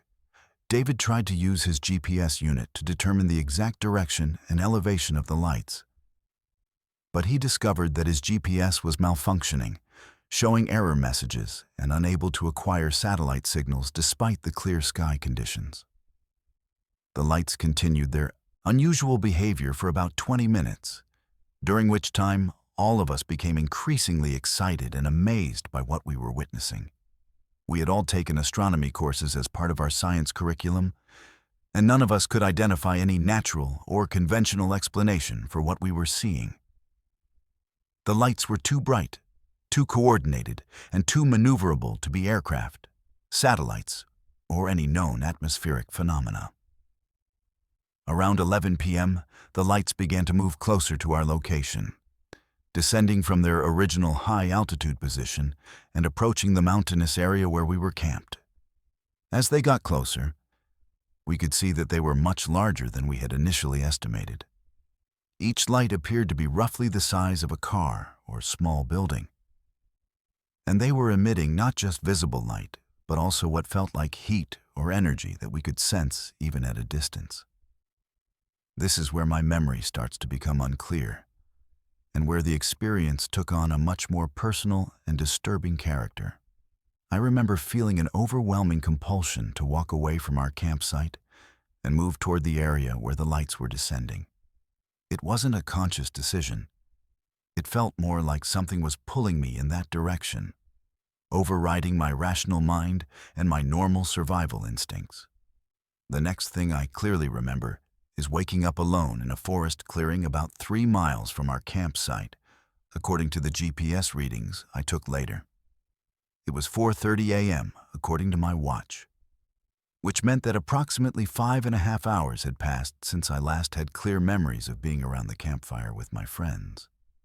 I was lying on the ground in an area I didn't recognize, wearing the same clothes I'd been wearing the night before, but with no memory of how I had gotten there or what had happened during those missing hours. When I sat up and tried to orient myself, I noticed that there were strange marks on my arms. Small, circular discolorations about the size of quarters that looked like bruises but didn't hurt when I touched them. The marks were arranged in a precise pattern along my forearms, with 3 marks on each arm positioned at exactly equal distances from each other. I had no memory of receiving these marks, and there was no obvious explanation for how they might have been created. I used my compass and the sunrise to determine which direction would take me back toward our campsite, and I started hiking through the forest, calling out for my friends and hoping that they would hear me and respond. After about an hour of hiking, I finally heard voices calling my name, and I was able to reunite with the rest of the group, who had been searching for me since they discovered I was missing around 3 a.m. My friends told me that around 11:15 p.m. the previous night, I had suddenly stood up and walked away from the campfire without saying anything or responding to their questions about where I was going. They had followed me for a short distance, but I had been moving quickly and seemed to know exactly where I was headed, even though we were in unfamiliar terrain. When they lost sight of me in the darkness, they had spent several hours searching with flashlights before deciding to wait until dawn to continue looking. What was most disturbing about their account was that they reported seeing me walking toward the area where the lights had been descending, and that I had seemed to be responding to something they couldn't see or hear. Jennifer said that I had been walking with my arms outstretched, as if someone was guiding me or leading me by the hands. But there was obviously no one there with me. The strange marks on my arms were photographed and documented, but they faded completely over the following weeks, without leaving any permanent evidence of whatever had caused them. My friends also discovered that all of our electronic equipment, cameras, GPS units, cell phones, and flashlights, had been completely drained of battery power during the night, even though they had been fully charged when we went to sleep. Marcus's cameras showed no images of the lights we had photographed, despite his clear memories of taking dozens of pictures during the sighting. When we returned to campus the following week, I underwent medical examinations to determine if there might be any physical evidence of what had happened to me during those missing hours. Blood tests, neurological examinations, and psychological evaluations all came back normal, with no indication of drug use, head trauma, or mental health issues that might explain the memory loss or the strange marks on my arms. The experience has had a profound impact on my academic studies and my understanding of the natural world. While I continue to pursue my degree in environmental science, I've become much more interested in unexplained phenomena and the possibility that our current scientific understanding might be incomplete when it comes to certain aspects of reality. I've researched similar encounters and discovered that the Cumberland Gap region has a long history of UFO sightings and reports of missing time experiences, particularly in the area around Devil's Den. What troubles me most about the experience is the realization that there might be intelligences operating in these mountains that have capabilities far beyond anything we can currently understand or explain. The coordinated behavior of the lights, the precise nature of the marks that appeared on my arms, and the systematic failure of all our electronic equipment suggest contact with something that possesses advanced technology and detailed knowledge of human physiology and psychology. I've returned to Devil's Den several times since that May night in 2019, both for academic research projects and personal curiosity. But I've never experienced anything similar to that encounter.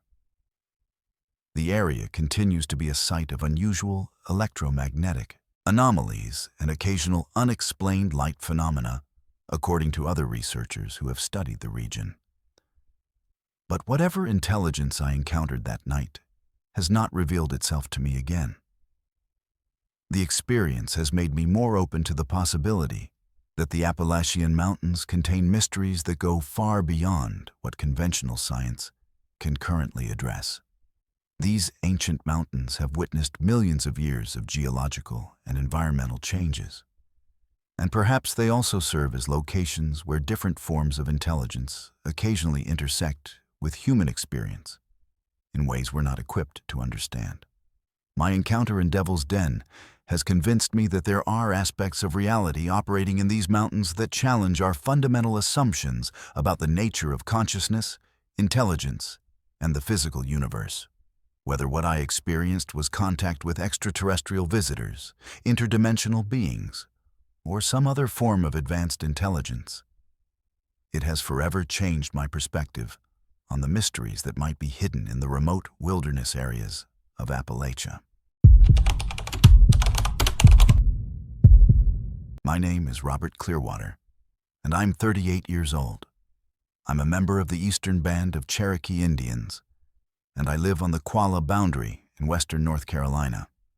I work as a cultural educator at the Museum of the Cherokee Indian, where I teach visitors about our traditional ways of life, our history in these mountains, and the spiritual beliefs that have guided our people for thousands of years. I also serve as a hunting guide during deer and turkey seasons, helping both Cherokee hunters and respectful non-native visitors understand the traditional practices and protocols that govern hunting in our ancestral lands. I've spent my entire life in these mountains, and I learned about their dangers and mysteries from my grandmother, who was a keeper of our old stories and traditional knowledge. But what I encountered during the winter of 2020 was something that even my grandmother's teachings had only prepared me for in theory, and it left me convinced that there are ancient hungers still prowling these mountains that pose threats far beyond what most people can imagine. I was checking some of our traditional hunting grounds in the Nantahala National Forest on February 8, 2020, during one of the coldest winters we'd experienced in years. These hunting areas have been used by Cherokee hunters for generations, and part of my responsibility as a cultural educator is to monitor them for changes that might affect their suitability for traditional hunting practices or their spiritual significance to our community. The particular area I was visiting that day is located about 8 miles south of Cherokee, in a remote section of the forest that's difficult to access during winter months because of snow and ice on the Forest Service roads. I had snowshoed about 2 miles from where I had to leave my truck, following traditional hunting trails that most non-Cherokee people don't know about because they're not marked on any official maps. These trails have been maintained by our hunters for centuries, and they follow routes through the forest that take advantage of natural deer paths, water sources, and terrain features that make them ideal for traditional hunting methods. The area I was heading to is called Gaia in Cherokee, which translates roughly to Deer Place, because it's traditionally been one of the most reliable locations for finding white-tailed deer during winter months.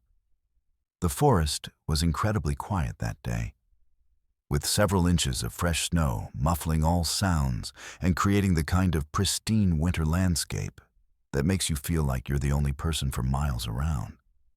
I had been walking for about an hour when I reached the main deer feeding area, a natural clearing surrounded by oak and hickory trees where deer come to forage for acorns and other food sources that remain available even during harsh winter weather. What I found in that clearing immediately told me that something was very wrong. There were deer in the area. I could see at least 6 or 7 of them scattered throughout the clearing.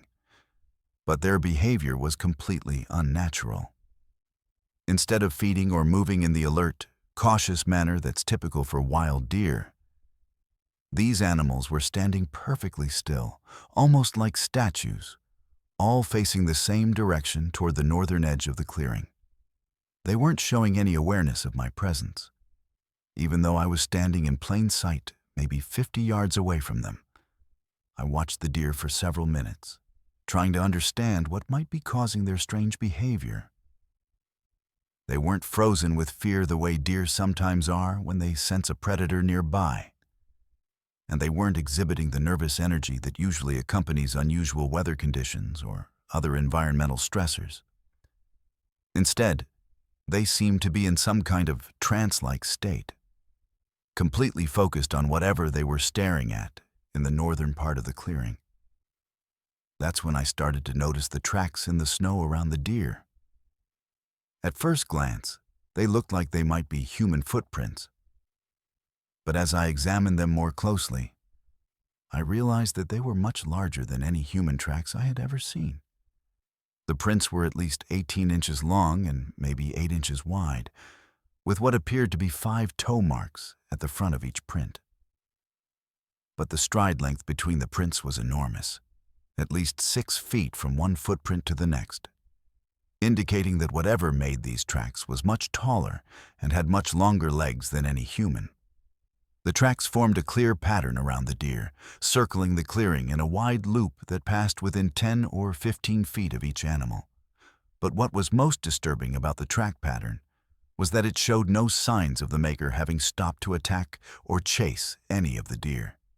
Instead, the tracks suggested that something had simply walked in a large circle around the animals, as if it was studying them or perhaps performing some kind of ritual behavior that I couldn't understand. Following my grandmother's teachings about encountering signs of dangerous spiritual entities, I immediately began saying protective prayers in Cherokee and prepared tobacco offerings to show respect for whatever presence might be in the area. My grandmother had taught me that there are certain beings in these mountains that are neither fully animal nor fully spirit, and that encountering them requires specific protocols to avoid attracting their attention or arousing their hunger. As I was preparing my tobacco offering, I noticed that the deer were beginning to move, but not in the normal way that deer move when they're feeding or traveling to different locations. Instead, they were following the track pattern in the snow, walking single file along the same route that had been taken by whatever creature had made the enormous footprints. The deer moved slowly and deliberately, as if they were being guided or controlled by something I couldn't see. I watched in fascination and growing horror as the deer completed the circular route around the clearing and then began walking toward the northern tree line, still following the mysterious tracks. They showed no awareness of my presence and no interest in the food sources that should have been attracting them to this area. Instead, they seemed completely focused on following the path that had been laid out for them by the creature whose tracks they were following. This behavior was completely contrary to everything I knew about deer biology and natural wildlife behavior. Deer are prey animals with finely tuned survival instincts that make them extremely wary of predator scent and tracks. Under normal circumstances, finding large predator tracks in an area would cause deer to immediately flee to safer territory. But these deer were actively following the tracks, almost as if they were being compelled to do so against their natural instincts. I followed the deer and the tracks at a safe distance, maintaining my prayers and carrying my tobacco offering while trying to understand what I was witnessing. The tracks led away from the clearing and deeper into the forest, following a route that took advantage of natural corridors between the trees and avoided areas where travel would be difficult in the snow. Whoever or whatever had made these tracks possessed detailed knowledge of the terrain and was capable of moving through the forest with remarkable efficiency. After about half a mile, the tracks led to another clearing, where I found evidence that confirmed my worst fears about what I was dealing with. In the center of this second clearing, there was a large depression in the snow where something had obviously been sitting or lying down for an extended period. Around this depression, there were the remains of at least 3 deer that had been killed and partially consumed, but not in the way that any natural predator would kill and eat deer. The deer carcasses had been arranged in a specific pattern around the central depression, and they showed signs of having been killed by something with enormous strength and precision. But instead of being fully consumed the way a bear, mountain lion, or pack of coyotes would consume their prey, the deer had been killed and then apparently abandoned after only small portions had been eaten. Most of the meat remained on the bones, but certain specific parts, the heart, liver, and some of the muscle tissue from the legs, had been removed with what looked like surgical precision. This selective consumption pattern, combined with the ritualistic arrangement of the carcasses and the evidence that the deer had been led to this location rather than hunted in the traditional sense, confirmed what my grandmother's stories had taught me to recognize as signs of Wendigo activity.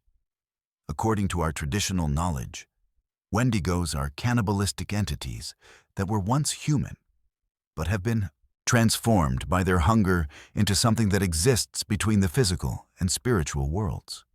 They possess supernatural strength and the ability to influence the behavior of animals, and sometimes humans, leading their victims to places where they can be consumed.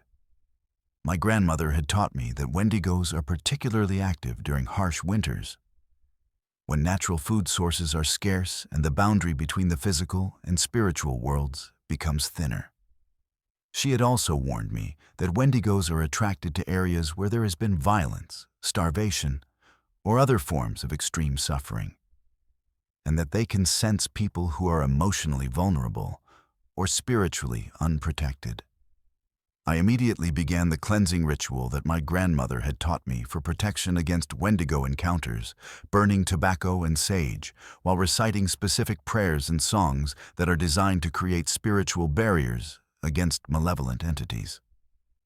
I also marked myself with sacred symbols using clay that I carried in my medicine bag, and I placed protective offerings at the 4 cardinal directions around my position. As I was completing these rituals, I became aware that I was being watched from the forest surrounding the clearing. I couldn't see anything specific, but I had the unmistakable sensation that something large and intelligent was observing me from the shadows between the trees. The feeling was accompanied by an overwhelming sense of hunger and malevolence that seemed to emanate from whatever was watching me. A spiritual pressure that made it difficult to breathe and concentrate on my prayers. The sensation of being watched continued for what felt like hours, but was probably only 15 or 20 minutes. During that time, I maintained my prayers and offerings while slowly backing away from the clearing, following my grandmother's instructions never to turn my back on a Wendigo or to run in a way that might trigger its hunting instincts.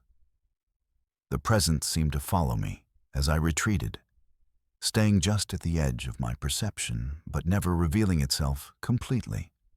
When I finally reached my truck and was able to drive away from the area, I immediately went to visit my grandmother to report what I had encountered and to seek her guidance about what actions I should take. She listened to my account with great seriousness and then told me that I had been very fortunate to encounter the Wendigo without attracting its direct attention or arousing its hunger for human flesh. According to my grandmother, the Wendigo I had encountered was probably a relatively new transformation, still primarily focused on animal prey, but potentially dangerous to humans who ventured into its territory without proper spiritual protection. She instructed me to perform additional cleansing ceremonies for several days and to avoid returning to that area of the forest until after the winter season had ended and the Wendigo had either moved to different hunting grounds or been dealt with by other means. My grandmother also asked me to report the incident to the tribal council and to our traditional healers, because Wendigo encounters are considered serious threats to the entire community that require collective spiritual response. Over the following weeks, our traditional spiritual leaders performed ceremonies designed to strengthen the barriers between our community and malevolent entities. And they conducted rituals intended to either drive the Wendigo away from our ancestral lands or to help it find peace and release from its cursed existence. I never returned to that specific area of the Nantahala National Forest, but I continued to monitor other traditional hunting grounds throughout the winter and spring of 2020. I never found evidence of similar Wendigo activity in other locations, suggesting that the entity I had encountered was either localized to that particular area or had moved on to different hunting territories after our spiritual interventions. The experience reinforced my understanding of the importance of traditional knowledge and spiritual practices in dealing with the dangers that still exist in these ancient mountains. The Appalachian Mountains have been home to human communities for thousands of years, and they've witnessed every form of human experience, including the kind of extreme suffering and spiritual corruption that can give rise to entities like Wendigos. My encounter with the Wendigo also reminded me that there are aspects of these mountains that go far beyond what modern science and conventional understanding can explain or address. The traditional knowledge that has been passed down through generations of Cherokee people includes practical guidance for dealing with spiritual dangers that most people in the modern world don't even believe exist. I continue to work as a cultural educator and hunting guide, and I always share appropriate warnings with visitors about the spiritual aspects of these mountains that they should respect and be aware of. The Wendigo I encountered in 2020 was a reminder that the old dangers are still present in these mountains, and that respecting traditional knowledge and spiritual practices isn't just about cultural preservation. It's also about survival in a landscape that contains mysteries and threats that most people can't even imagine. My name is Elizabeth Hayes, and I'm 55 years old. I work as a professional historian, specializing in Civil War research and historical site preservation throughout the Mid-Atlantic region. I have a PhD in American history from George Washington University. And I've spent the past 25 years researching and documenting historical sites, particularly those related to Civil War battles, troop movements, and civilian experiences during that tumultuous period in our nation's history. My work has taken me to hundreds of historical locations throughout Virginia, Maryland, Pennsylvania, and West Virginia. And I'm comfortable working alone in remote areas where historical events occurred, but where modern development has been minimal. I approach my research with rigorous academic standards and a healthy skepticism toward unverified claims or sensationalized accounts. But what happened to me during a research trip to Harpers Ferry, West Virginia, on September 22, 2021, has challenged my understanding of the relationship between past and present in ways that no amount of academic training could have prepared me for. I was conducting research for a book about civilian experiences during John Brown's raid on Harpers Ferry in 1859, and the subsequent Civil War battles that occurred in and around the town throughout the 1860s. Harpers Ferry is one of the most historically significant locations in American history. Situated at the confluence of the Potomac and Shenandoah rivers and serving as a crucial transportation hub during the 19th century, the town witnessed repeated military occupations, battles, and civilian evacuations during the Civil War. And it contains numerous sites where tragic and dramatic events unfolded that shaped the course of American history. My specific research that day was focused on the Baltimore and Ohio Railroad Station and the role that railroad transportation played in the military strategies of both Union and Confederate forces during their various occupations of Harpers Ferry. The railroad was absolutely critical to the town's strategic importance, and control of the rail lines often determined which army could maintain their hold on the area. I was particularly interested in documenting civilian accounts of how railroad operations were affected during military occupations and battles. I had spent most of the morning in the archives at Harpers Ferry National Historical Park, reviewing primary source documents, letters, and newspaper accounts from the Civil War period. Around 2 p.m., I decided to visit the actual site of the old Baltimore and Ohio Railroad Station to take photographs and make notes about the physical layout of the area as it relates to the historical accounts I had been studying. The original station building no longer exists, but the railroad right-of-way and some of the stone foundations are still visible and provide important context for understanding how the railroad operations would have appeared during the 1860s. The day was overcast and cool, typical for late September in the Shenandoah Valley, with intermittent light rain that made the fallen leaves slippery and gave the entire area a misty, atmospheric quality that enhanced the sense of being in a place where significant historical events had occurred. I was alone at the site, which wasn't unusual since the old railroad area isn't part of the main tourist attractions that most visitors to Harpers Ferry come to see. As I was taking photographs of the stone foundations and making notes about the spatial relationships between the railroad infrastructure and the nearby buildings, I began to hear what sounded like a train whistle in the distance. At first, I assumed it was coming from one of the tourist trains that occasionally run on restored railroad lines in the region, though I wasn't aware of any active rail operations in the immediate Harpers Ferry area. The whistle sound grew louder and seemed to be approaching from the direction where the original Baltimore and Ohio line would have entered Harpers Ferry from the northeast. As the sound got closer, I began to hear what sounded like the rhythmic clacking of train wheels on railroad tracks, accompanied by the distinctive steam engine sounds that you associate with 19th century locomotives rather than modern trains. I looked up from my note-taking and was startled to see what appeared to be a steam locomotive approaching along the old railroad right-of-way. The locomotive was clearly from the Civil War era.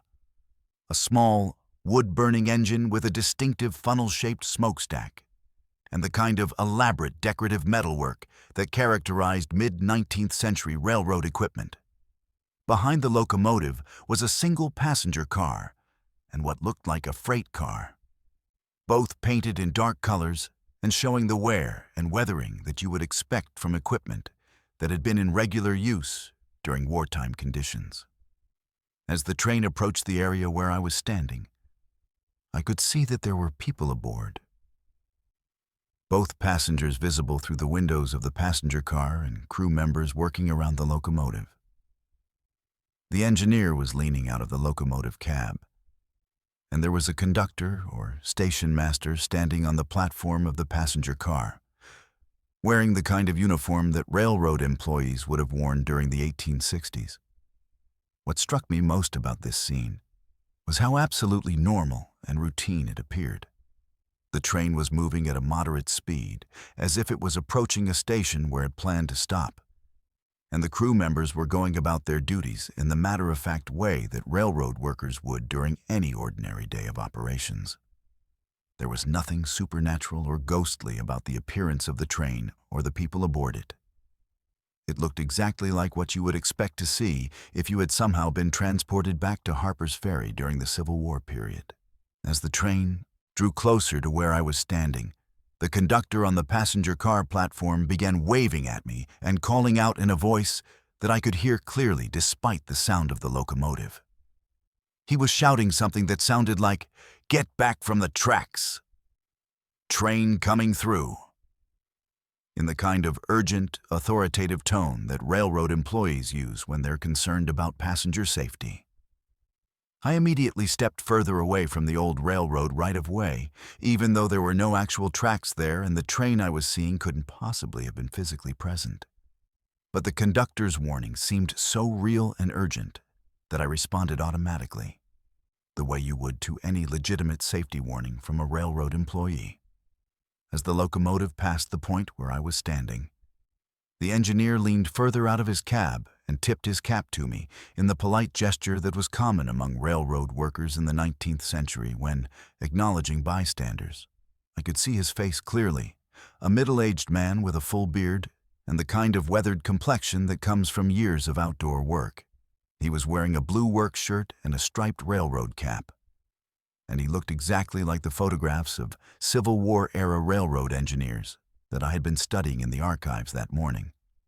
The station master or conductor, who had warned me about the approaching train, was now standing directly across from where I was positioned, separated by maybe 20 feet of space where the railroad tracks would have been during the 1860s. He was a tall, thin man, wearing a dark uniform coat with brass buttons and a peaked cap that identified him as a senior railroad employee. He appeared to be in his 40s, with graying hair and the kind of formal bearing that was characteristic of railroad officials during that period. What happened next was the most remarkable part of the entire encounter. The station master looked directly at me and spoke in clear, period-appropriate language that I could understand perfectly. He said, "Ma'am, you'll want to mind yourself around these tracks. We've had terrible accidents here, and the company won't be responsible for injuries to civilians who don't heed proper warnings." I found myself responding to him as naturally as I would to any person giving me safety instructions. I said, "Thank you for the warning. I'll be careful." He touched the brim of his cap in acknowledgement, and then walked alongside the moving train as it continued through the area, eventually climbing aboard the passenger car as the train picked up speed. I watched the entire train disappear around a bend in the old railroad right-of-way, and I could hear the sound of the whistle and the locomotive for several more minutes as it moved away from Harper's Ferry in the direction of Martinsburg. The entire encounter lasted maybe 5 or 6 minutes from the time I first heard the whistle until the train was completely out of sight and hearing. As soon as the train was gone, I immediately began documenting everything I had observed, taking detailed notes about the appearance of the locomotive, the passenger car, the crew members, and especially the specific words that the station master had spoken to me. I also took photographs of the area where the train had appeared, though I knew that the images would show only the empty right-of-way and stone foundations that exist there today. When I returned to the archives that afternoon, I began researching railroad accidents that had occurred at Harper's Ferry during the Civil War period, particularly incidents that might have involved civilian casualties and safety warnings. What I discovered was deeply unsettling and seemed to provide direct confirmation of the warning that the station master had given me. On October 17, 1862, there had been a catastrophic train derailment at the exact location where I had encountered the phantom locomotive. A Baltimore and Ohio passenger train carrying civilian refugees fleeing from Confederate forces had derailed due to sabotage of the railroad tracks, killing 14 people and injuring dozens of others. The accident report, which I found in the B&O Railroad archives, specifically mentioned that the station master had been trying to warn people away from the tracks because of Confederate sabotage activities in the area.